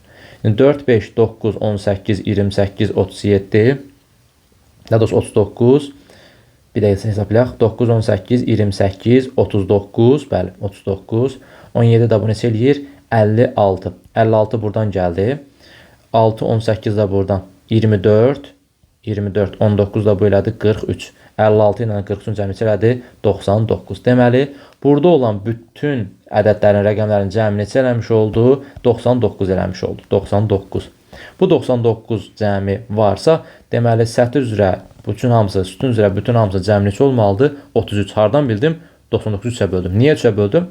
Çünki sətir üzrə də, sütun üzrə də 3 xanadan ibarətdir ona görə. Deməli, cəmi artıq mən düşünmürəm. Görəsən 25-dir, 27-dir, artıq tapdım da neçədir? Cəm 33-dür. Bütün hissələri 33-ə tamamlamağa çalışırsınız. 18, 6 da buradan elədi 24. 33-ə tamamlamaq üçün nə lazımdır? 9 lazımdır. 9 ilə 19-un cəmi eləyir 28, 28. 5 də yazırsan ki, eləsin 33. Artıq 9 da getdi, 5 də getdi. Daha sonra 18-ə 33-ə tamamlamaq üçün neçə lazımdır? 15 lazımdır, düzdür? O 15 cəmini 11 ilə 4-dən yaradarsan. 11-i bura gətirib yazmazsan. Niyə? 11-i bura yazsan, 11 ilə 19-un cəmi eləyir 30. 3 lazımdır ki, 33 eləsin. 3-ün yoxdur axı. Ona görə 11-i gətirsən, bura yazırsan və 4-ü də bura yazırsan. Hardan tapdıq? Dediyim kimi 18 ilə hissəsini tamamladım ki, 15 lazımdır. Daha doğrusu, hərdən 15 lazım ki, 33 eləsin. 15-də 4-dən 11-dən yarada bilirdim. 11-i niyə yaza bilmədim orayı? Qeyd elədim, 4 düşdü ora. 4, 19, 23 eləyir. Bura bir dənə 10 yazırsan olur neçə? 33. 16 elədi burada, 10-dan 6. 17 də lazımdır ki, eləsin 33. 17, 5, 11-in cəmi yenə də 33-ü vermiş olur. İstəyirsən sağdan sola, soldan sağa, yuxarıdan aşağı, aşağıdan yuxarı hamısını cəmlə. Cəm nəyə bərabərdir? 33-ə bərabərdir. Sual şəklinin yerinə neçə düşmüş oldu? 10 düşmüş oldu. Bunu da yekunlaşdırmış olduqsa, gələk növbəti sualımıza. Növbəti sual nədən bəhs edir? Yenə də Demin kitabından götürmüş bir sual. Qrafikdə imtahanda yüksək nəticə göstərən qız və oğlanların sayı olunub. Qrafik sualları qorxuducu gəlməsi isə böyük görsənər, amma çox rahat şəkildə həll olunan misallardır, suallardır. Bizə deyir ki, oğlanlarla qızların sayı verilir və buna əsasən hansı mütləq doğrudur onu tap. Yazır ki, 130-150 bal toplayanların sayı 100-129 bal toplayanların oğlanların sayından azdır. 130-150 bal toplayanlar neçə nəfərdir? 69-dan 35-i toplayırsan, eləyir neçə? 104 nəfər. Deyir ki, bu 104 nəfər 100-129 bal toplayan oğlanların sayından azdır. Belə bir hissə çəkirəm. Bu olsun nə? 100-dən 150-yə qədər yığanların hamısının sayı. Neçə nəfərdir 100-dən 150-yə qədər? Oğlanların sayı təbii ki, 170 nəfər. Düzdür? Buradan bura qədər 170 nəfər oğlan var. Bir də qeyd edir ki, 100-dən 129-a qədər. Düzdür? Gəlirsən bura bir dənə şkala qoyursan ki, bura 129-a qədər olan hissədir. Və buradan bu tərəfə bilirəm ki, 130-dan 150-yə qədər 69 nəfər oğlan var. 69 nəfər oğlan 129 və, yəni daha doğrusu 130 və 150 bal arasıdır. Yəni buradan artıq 130 yazaq daha dəqiq olsun. 130-dan o tərəfə, yəni 150-yə qədər olan hissədə neçə nəfər oğlan var? 69 nəfər. Axı bu 100-150 aralığı həmin içərisində daxildir da.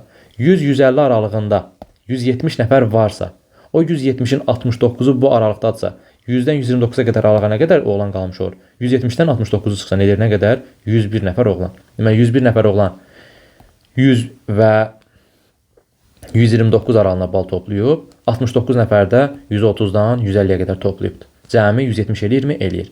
Cəm oldu neçə? 121. 101 nəfər. Deməli, 129 bal toplayanda neçə nəfər oldu? 101. Baxın görün nə deyir şərtdə? 100-130 bal toplayanların sayı 100-129 bal toplayan olan sayından azdır. Xeyr, az deyil. 104-101-dən çoxdur. Ona görə cavabımız A bəndi olmayacaq. İmtahanda iştirak edən oğlanlar qızlardan çoxdur. Baxaq.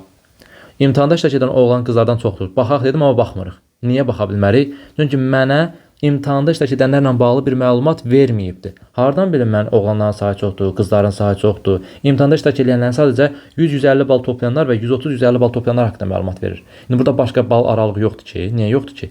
Var da. 100-dən aşağı bal toplayanlar kimlərdir? Hardan bilim? 150-dən yuxarı bal toplayanlar kimlərdir? Neçə nəfərdir? Hardan bilim? Ona görə imtahan sözü olduğu yer, iştirak edənlər nə qədərdir, onları bilmirəm.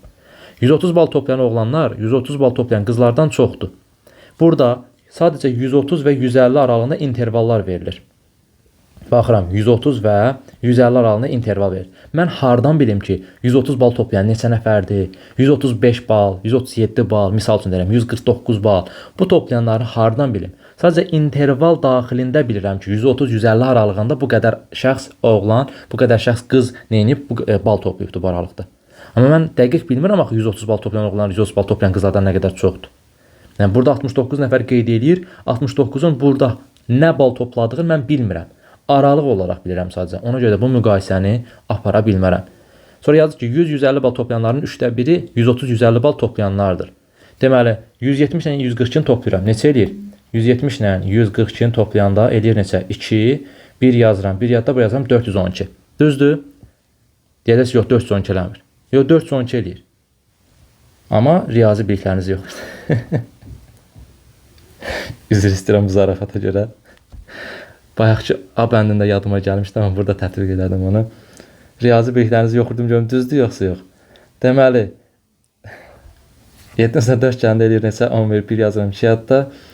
312 eləyirmiş, hə. 24 eləmir. 18-6 gələndə 24 eləyirmiş. Yox, çıxanda. Nəysə, buradan aralaşaq. Özümüzə gələk, yorğun idik. Gəldik özümüzə. D bəndində deyir ki, 100-150 bal toplayanların 1/3 130-150 bal toplayanlardır. Neçə nəfər oldu? 312 nəfər. Bəs 130-150 bal toplayanlar neçə nəfərdir? 69-65-in cəmi eləyirdi, neçə? 104 nəfər. Həqiqətən də 312-nin 1/3 neçə bərabərdir? 104-ə bərabərdir. Bu tamamilə doğru bir fikirdir deyə cavabımız olacaq. Nə? D variantı. 130-150 bal toplayanlar imtahanda iştirak edir. İmtahanda iştirak edən sözü eşitdimsə anında belə nə edirsiniz, silirsiniz. Niyə? Mən bilmirəm axı imtahanda nə qədər adam iştirak edir. Burada sadəcə müəyyən bal aralığını toplayanların sayını vermişdi. Bitdi. Cavabımız oldu nə? D variantı. Keçirik növbəti suala. Verilən söz arasındakı əlaqə nədir? Bayraq rəmz. Bayraq rəmzlərimizdən biridir. Bu analogiya anagram mövzusuna aid suallardır və ən azı bir 6 dənə sual görəcəksiniz. Anagram mövzusunda suallar əsasən kitabımızda hansı tipləri varsa, sözlər varsa onlardan düşür, amma bəzi məqamlarda bir yenilik eləməyə çalışırlar. Qəribə sözlər verir. İnşallah ki, o sözlər qarşınıza çıxmaz. Amma artıq sistemini tutubsuz, necə işləmək lazımdır. Ən azından bir dənə sözü müəyyənləşdirməyə çalışın və onun ətrafında fikirləşin. Biri var, sözlərə baxsan bütün beynindən hər şey keçər, konkretləşdirə bilməsən. Amma bir də var, bir dənəsini ən azından müəyyənləşdirəsən, onun üzərindən fikirləşmiş olasan.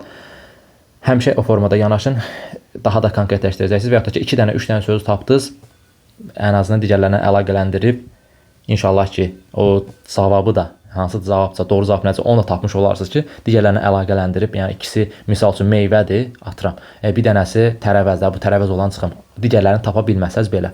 Bayraq rəmzlərdən biridir, dövlət prezidentlərdən biridir, gilə meyvə qarağatlardan biridir, qarağat gilə meyvələrdən biridir. Mütləq şəkildə arzılığı yadda saxlamaq lazımdır, qorumaq lazımdır. Vəkil hüquqşünaslardan biridirmi? Bəli, hakim də, vəkil də hüquqşünaslardan biridir. Qaşıq çəngələrdən biri deyil, cəbdə konstitusiyadan biri deyil.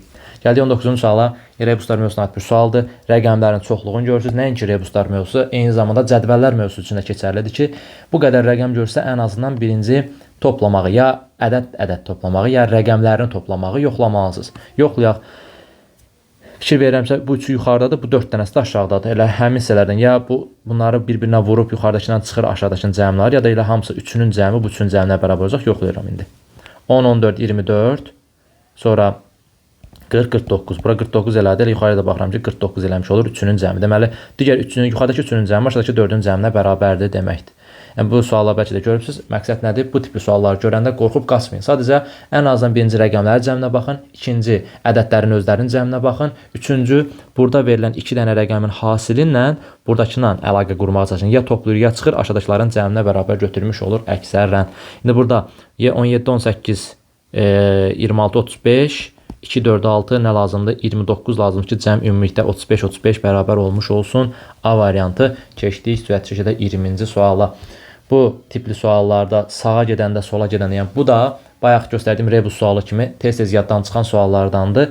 Sağa gedəndə toplamaq, sola gedəndə çıxmaq qaydası da əksərən, bir də sağa gedəndə vurmaq, sola gedəndə bölmək qaydası. Amma burada yoxlasaq, 10 üstünə 8 gəlsəm 18, 5 çıxsam 13, üstünə 4 gəlsəm 17, 8 çıxsam 9 eləyir. Burada 9 yazılmıyor baxın. Deməli, burada işin içinə biraz da çətinlik qatıb nə eləyir? Bu tərəfdəki rəqəmləri 2-yə bölür. Yəni 8 2-yə bölünmüş forması 4-dür. 4-ün 2-yə bölünmüş forması 2-dir. İndi yoxla. 10-un üstünə 4 gəlsəm 14, 5 çıxsam 9, üstünə 2 gəlsəm 11, 8 çıxsam 3-ü almış olaram. Və özümdən əlavə qiymət gətirmirəm. Sadəcə buradakı rəqəmlərdən, ədədlərdən istifadə edərək həmin hesablamaları aparmalısan. İndi 4-dən 4-ün üstünə 7 gəlsən. Çünki 2-yə bölmək lazımdır. Bunu əvvəldən 2-yə bölək 10 eləyir. 11, 5 çıxsam 6, üstünə 10 gəlsəm 16, 9 çıxsam da 7-ni vermiş olur. İndi cavabımıza gəlib çıxaq. 2-nin üstündən neçə gəlsəm? 26-nı əvvəlcədən bölürəm 2-yə 13, 2-ni də əvvəlcədən bölürəm eləyir 1. 2-nin üstünə 13 gəlsəm 15, 9 çıxsam 6, üstünə 1 gəlsəm 7, 4 çıxsam 3 eləmiş olur. Cavabımız olur nə? D variantı. Sağa doğru gedən ox toplamanı bildirir, sola doğru gedən ox çıxmanı bildirir. Gəldi 21-ci suala, 5 dənə də açıq sualımız var. Birincisi uyğunluq sualıdır və əsasən 95-ci sualda olur uyğunluq sualları məntiq hissəsində. Nədən ibarətdir buradakı uyğunluq baxaq. Deməli, KLK-nı LK-ya vuranda 1936 edir. Mən burada kömək olacaq hissə kimi nəyə baxıram? K-nın K-ya vurulması hissəsinə fikir verirsiniz. K-nı KLK-ya vuranda 1936 edirsə, K-nı çox rahatlıqla tapa bilərəm. 5 deyil. Niyə? 5-i 5-ə vuranda 2500 dərəcə çıxır. Burada 2500-lük bir şey yoxdur axı. 3 də deyil. Niyə? 3 dəfə üçün minlərdə qalır ancaq 1900-ə gəlib çıxa bilmir. Ona görə ala biləcək yeganə qiymət neçədir bunun? 4-dür. 4 dəfə 4-dən 16. 6 yazıram 1 yadda. 4 dəfə neçə 1900-ə gəlib çıxır? 3 yadda qalmaq üçün əzi bu 30-larda bir qiymət eləməlidir. Ona görə 8 qiymətini yazıram. 4 dəfə 4-dən 16, 6 yazdım 1 yadda. 4 dəfə 8-dən 32, bir də 33, 3 yazıram 3 yadda. 4 dəfə 4-dən 16, 3 də yaddaydı 19. Görürsünüz, elin qiymətini necə tapdım? 4-ü 4-ə vuranda 16 eləyirdi. Yadda 3 qalmalıdır ki 19-a gəlib çatsın. Buradan da tutdum ki 4-ü elə də vurmalıyam ki gəlsin neçə eləsin? 30-larda belə edəsin. Ya 8-ə vururam ya 9-a vururam. Yoxlayıram artıq. 8-i yazdım elə alındı deyə keçmədim artıq 9-a. Elde oldu neçə? 8, digər davam yoxlamaya ehtiyac yoxdur. K bərabər 4, L bərabər 8 alındı. Bura gəldik. Yenə fikir verirəm ki, L KLK-ya vuranda bura alınır. Orada heç bir şey vermir, tapa bilmərəm. Amma K-nı KLK-ya vuranda 504 eləyir. Həmin hissəyə baxsam, deməli K-nı K-ya vuranda 500-lərdə bir ədəd eləməlidir. 1 olmaz, yüzlüklərdə qalacaq. 3 olmaz, 900-ə keçir. Ona görə ala biləcək yeganə qiymət nədir? 2-dir. 2 dəfə 2 4 eləyir. 2 dəfə yadda heç nə qalmayıb, düzdür? 0 eləmək üçün bura neçə yazıram? 5 yazıram da. 2 dəfə 5-in 10, 0 yazıram 1 yadda. 2 dəfə 2 4, bir də yadda 504 qiymətini almış oluruqmu? Bəli. Burada olur K bərabər 2, L də bərabərdir 5. Daha sonra bu hissədə gəldik, amma burada bayaqki misal kimi görürəm ki, K-nı K-ya vuranda yəni bu hissədə tapılırdı. Ora bir rəqəm yazmayıb. Tapa bilməyəcəm bu hissəni. Amma bu hissədə L vurulsun, L mənim köməyimə çatır. Yəni 5 ilə qutarır deyə buradan tuta bilirsən ki, L nəyə bərabərdir? 5-ə bərabər. Yalnız 5-i 5-ə vuranda axırı 5 ilə qutarır da. Hansı iki rəqəm bir-birinə vuranda 5 ilə qutarır? Heç biri. Deməli bu 5 olduğunu tapdım. 5 dəfə 5 25, 5 yazıram 2 yadda. 5 dəfə 5-in 25, 2 dəfə 27, 7 yazıram 2 yadda. 5 dəfə 3-ün 15, 2 yadda 17 eləmiş olsun. Bura yazıram 17. Deməli K da 3 olduğuna görə tapdıq ki, K bərabər 3, L də bərabər 5. Müəyyənləşdirdik, indi uyğunlaşdırmalıyıq. K üstə görə L eləyir 12. Bu nəyə aiddir? Birinciyə aiddir olur. 1-ə A. K vuraq L bərabər 10. Bu nəyə aiddir? İkinciyə 2-yə B. 2 dəfə 5-in 10 eləyir də. K üstə görə L 8. Bu üçüncüyə aiddir. 3-dən 5-in cəmi 8 edir C. K L hasili 32 eləyir. 4 dəfə 8 32 eləyir. Buraya yazıram D. 2-yə də K üstə görə L də 7 elədiyinə görə o da 2-yə uyğun gəlir. Bu da olur Y. 1-ə A-dır, 2-yə B-yə, 3-ə də C. Bu oldu sizin uyğunluq sualınız. Hesab əməllərindən dəfələrlə gördüyünüz və yaddan çıxartdığınız və sadə bir üsulun olduğu bir sualda salmışam bura.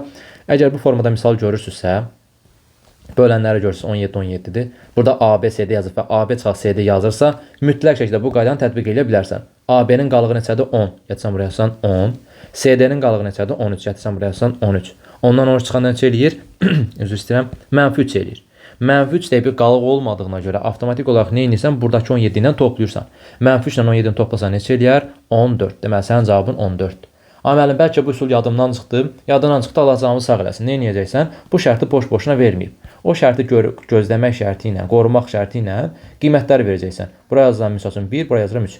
Yəni hansı qiymət versən ver. Sadəcə nə qədər böyük qiymət versən, işin bir qədər çətin olacaqdır. Biraz böyük qiymətlər gəlib çıxacaqsan. Ona görə maksimum kiçik qiymətlər 1 3 verdim. Həqiqətən 3-dən 1 çıxsam 2 eləyəcək, böyükdür 1-dən də, düzdür? O zaman gətirsən yerinə yazsan. Artıq yoxlamayalım mən, özünüz yoxlayarsınız. Bura 1 yazıram, bura 3 yazıram. Vurun. Təbii ki, bunun da qaydasını bilsəz, CD necə taparsınız? Bu hissəni, tam hissəni bura vurub, üstünə də qalığı gəlmək lazımdır. 1-i 17-yə vurub, üstünə də 13 gəlirsiniz. Neçə eləyər? 30 eləyər. Misal üçün, bura oldu 30. Davamlı AB-ni də özünüz taparsınız və sonra çıxıb 17-yə bölərsiniz ki, alınır yoxsa alınmır. Mütləq ki, yenə də cavabı neçədir? Almışsınız 14. Əgər burada cavabı mənfi alırsansa, buradakı böləndən toplamalısan. Yox, müsbət 3 alsaydın heç nə eləməyəcəksən. Cavab olacaqdı 3. Müsbət 9 alsaydın cavab 9-dur. Müsbət 11 alsaydın cavab 11-dir. Bitdi. Amma mənfi aldığın təqdirdə nə edəcəksən? 17-dən toplayacaqsan onu ki, cavabı mənfi olmasın. 23-cü sual Futoshiki sualıdır və demək olar ki, artıq aktual olaraq düşür imtahanlara, davamlı olaraq düşür. Ya Futoshiki, ya Sudoku. Sudokunun bir növüdür, qardaşıdır. Sadəcə böyük kiçik işarələr var. Yenə də sətr üstündə təkrarlamalar olmamalıdır. Baxırsınız ki, burada heç bir rəqəm verilməyib. Bəs böyük kiçik işarəsi boş-boşuna verilməyib ki, bu suallarda 4-ün 4-ə xanat deyə bilirəm ki, 1-dən 4-ə qədər ədədlərdən istifadə edəcəm, rəqəmlərdən istifadə edəcəm. Düzdürmü? Həmin məqamlarda nə edəcəksiniz? Ən kiçiklə ən böyüyü yerləşdirməyə çalışacaqsınız. Tutaq ki, biri bura yaza bilmərəm. Niyə? Bir nədənsə böyük deyil. Biri burada yaza bilmərəm. Niyə? Nədənsə böyük deyil. Biri burada yaza bilmərəm. Bir nədənsə böyük deyil. Bitdi. Birin yeri avtomatik olaraq müəyyənləşmiş oldu bura. Hamısı kiçikdir deyə, bu hissəyə 1 yazacam deyə bir şey yoxdur. Onu konkret olaraq yadınızda saxlayın. Mütləq şəkildə ora hamısı kiçik deyə 1 yazıla bilməz. O qayda həmişə keçərli olmur. Təsadüfən indi bura məsəl üçün kiçik yer gördüm. Bax bura hamısını böyük görürsüz, düzdür? Hamısı böyük deyə bura 100% 4 yazaq deyə bir şey yoxdur. Yoxlayacağam indi təsadüfən bəlkə də 4 düşər bura. Amma həmişə burada 4-dən də böyükdür deyə ora 4 düşəcək bir şey yoxdur. Aydın oldu, bunu yadda saxlayın. Əsas bu formada, bu qaydada həll eləməyiniz lazımdır. Bir də zəncir axtarırsınız, zəncir var isə 4 dənə dalbada kiçik bir-birinə olan hissə varmı? Baxın, bu bundan kiçikdir, bu bundan kiçikdir, bu da bundan kiçik deyil. Olsaydı bir zəncir yaratmış olardı. Və yaxud ki, başqa yerə baxsam, zəncir var isə görə bilirəmmi deyə. Nəsə gözümə dəymir. Zəncir var dediyim isə, yəni 4 dənə xana, bu bundan kiçikdir, bu bundan kiçikdir, bu bundan kiçikdir, bu da bundan kiçikdir. Bu formada olanda 100% 1, 2, 3, 4-ü yazırsan. Və zəncir var isə şərt deyil bir düz xətt üzərində olsun. Belə də ola bilər. Bu bundan kiçik, bu bundan kiçik, bu da bundan kiçik. Bu formada da olsa, yenə də sayılmış olur. 1, 2, 3, 4-ü qeyd şərtsiz, şübhəsiz yerləşdirirsiniz həmin yerə. İndi bəlkə də var burada görə bilmirəm, amma biz əsas dədə-baba qaydası nədir? Ən kiçik qiymətlərlə ən böyük qiymətləri yerləşdirməkdir. Biri bura yerləşdirdim. Deməli, bir bura ola bilməz. Artıq yuxarısında var. Bir burada ola bilməz, nədənsə böyük deyil. Amma burada bir yaza bilərəm, burada bir yaza bilərəm. Çünki hər ikisindən kiçik tərəf. Hə, burada baxın, fikir verin. Hamısı kiçikdir. Kiçik deyə mən bura 100% 1 yazmalıyım deyə bir şey yoxdur, səbirli ol. Deməli, sonra keçəm növbəti hissəyə. Bura 1 yaza bilmərəm. Hamısı böyüklük işarəsidir. Bir bura düşə bilər. Düşə bilməz çünki yuxarısına yazmışam artıq. Bir burada yaza bilməz çünki nədənsə böyük deyil. Avtomatik olaraq bir hara gəldi düşdü, B-nin yerinə düşmüş oldu. Bir bura yaza bilməz, bir bura yazıla bilməz, bir bura yazıla bilməz çünki nədənsə böyük deyil. Avtomatik olaraq bir gəldi düşdü hara? Bu hissəyə. Gəldik burada yazdıq neçəni? 1-i çünki bura yazıla bilməzdi 1. Amma gördünüz bura düşdü 1, bəli düşə bilər. Mən demirəm ki, düşməyəcək. Amma sırf həmin qaydaya əsasən ora 1 yazmağınız doğru deyil. Onu demək istəyirəm sizə. Səhv eləyə bilərsiniz bəzi məqamlarda. Sonra 4-ü yerləşdiririk. 4 bura yerləşməz çünki nədənsə kiçik deyil. Gəl onda bura 5 düşsün. 5 yoxdur axı əlimdə. 4 burada da ola bilməz. 4-ün yeri 100% buradır. Çünki nədənsə böyük deyil. Həmin qaydaya əsasən 4-ü bura yaza bilmərəm, amma digər 2 yerə yaza bilirəm. Hər iki saxlayıram. 4 bura düşə bilərmi? Bəli, düşə bilər. Böyüklük işarəsi var. 4 bura düşə bilərmi? Xeyr, nədənsə kiçik deyil. 4 bura düşə bilərmi? Xeyr. Avtomatik olaraq 4 hara düşdü? 4 bura qaldı. Deməli 4 bura yazıla bilməz. 4 bura da yazıla bilməz. Nədənsə kiçik deyil. 4 artıq hara yazıldı? Bura yazıldı. Salam əleykum. Bax, mən nə demişdim? Dedim ki, bura hamısı böyüklük deyəsən, ora 4 yazasan deyə bir şey yoxdur. Gördünüz? Yaxşı burada gördü və təsdiqləndi. Ki, beyninizdən çıxsın. Hamısı böyükdür deyə ora 4 yaza bilməzsiniz. 4 artıq bura yazılmır çünki aşağıda 4 var.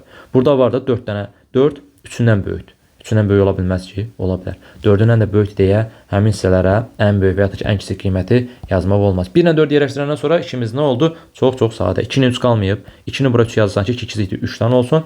Eyni zamanda burada 3 böyükdür, 2-dən olsun. Bitdi. 1, 3, 4 var, 2 yoxdur. 1, 2, 4 var, 3 yoxdur. 1, 2, 4 var, 3 yoxdur. 1, 3, 4 var, 2 yoxdur. Yerləşdirmiş olduq. ABC-də ardıcılıqla düz deyir. A-nın qiyməti hardasan A-ya 2, B-nin qiyməti 1, C-nin qiyməti 3, D-nin qiyməti 4 oldu. Cavabımız 2, 1, 3, 4. Bu da belə getdi. 24-cü sual. Açıq sualların içərisindən gözləsə əksərən hansılar olar, hansılar olmaz deyə açışda. İndi bizə nə istəyir? Açışı ola bilər deyir. İkisini eyni anda yoxlayacağım elə.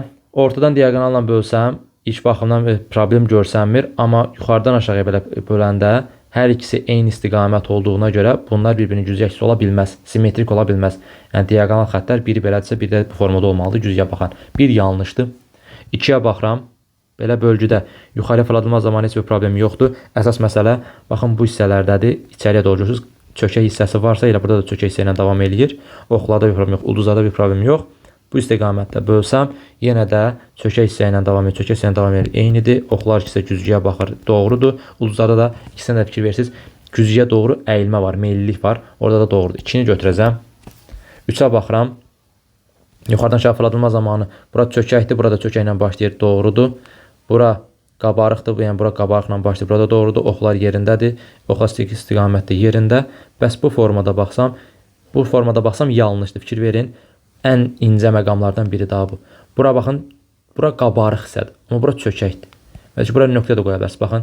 Nöqtəni bura qoyuram, bir də bu nöqtəni bura qoyuram. Nöqtələr eyni yerə düşməyəcək axı. Biri yuxarı hissəyə düşmüş olacaq, qabarıqda axı. Biri də aşağıya düşmüş olacaq. Yəni bu çox incə bir hissə olsa da indi burada şəkil biraz kəsib yapışdırılma deyə görsənir, tam dolğun görsənmir. İmtahanda inancım mükəmməl şəkildə görüntü görəcəksiniz. Amma bura qabarıq olduğuna, bura çökək olduğuna görə bu bir-birinin güzgəçisi ola bilməz. Sonra 4-cüyə baxıram, A-nın da səhv olduğunu deyirəm. Çünki bu ox da aşağı baxır, bu ox da aşağı baxır. İkisi də güzgüyə baxmalıdır axı. Yəni bunun uc nöqtəsi güzgüyə baxırsa, bu uc nöqtədə nə etməlidir? Güzgüyə baxmalıdır. Yanlışdır. 4-də getdi. 5-ə baxırıq. Bu istiqamətdən bölsəm, bu paxla işarələri də şərt olaraq oxşuyur. Yuxarı fırlasam, romplar, bunlar, trapesiyalar yerində, bunlar yerindədir. Bəs belə hər şey qaydasındadır. 5 götürdüm. 6-da ürəklər yerində, oxlar istiqamət olaraq yerində, bu hissələr yerində, əla. Bəs yuxarıdan aşağıya bu hissələr yerində, ürəklər ikisi də uc nöqtəsi baxır güzgüyə, ox istiqaməti əks tərəfə, bəli, doğrudur. Cavablar necə? 2, 5 və 6. Bitdi. Və 25 sonuncu sualımız 4 rəqəmli ədəd 7 rəqəmi ilə başlanır. Bu rəqəmi ədədin əvvəlindən silib 7, x, y, z yazıram. Bu rəqəmi ədədin əvvəlindən silib sonuncu rəqəmin ardınca yazsaq. Yəni olur nə? X, y, z və 7. Axıra yazsaq nə olur? İlkin ədəddən 4158 vaxtı kiçik olur. Yəni bundan çıxsam x, y, z 7-ni olur necə? 4158. Bunu daha yaxşı başa düşəsiz deyə belə yazıram. 7x, y, z çıxılsın x, y, z 7 bərabər 4158. İndi burada mənə nə lazımdır? Mənə lazımdır x, y, z nəyə bərabərdir? X, y, z nəyə bərabər? Keçirsən bu tərəfə olur nə? 4158. Yəni toplama ilə yazmaq istəyirəm də bir növ belə deyim. Buradan 7x, y, z nəyə bərabərdir? X, y, z bu hissəni atırsan sağ tərəfə olur toplama ilə. Düzdür? O zaman yazıram belə. 4158 üzərinə gəl. X, y, z 7 bərabərdir 7000 x, y, z-ə. Bunu bu formada yazıram ki, daha rahat şəkildə qiymətləri müəyyənləşdirmiş olaq. Toplama ilə daha rahatdır. 8-dən 7 gəlsəm 15. 5 yazıram 1 yadda. Burada z-in yerinə 5 düşdü. 5, 5, 11 də 11. 1 yazıram 1 yadda. Burada düşmüşdü 1. 1, 1, 2, 1 də yaddaydı 3. Burada 3 yazsam 7 eləyir. Bəli. Cavabımız olur neçə? 7315. Bax belə. Bu da 25-ci sualın izahı. Sizin üçün faydalı ola biləcəyini düşündüyüm suallardan maksimum dərəcədə izah verməyə çalışdım. Ümid edirəm ki, sizlər üçün faydalı oldu.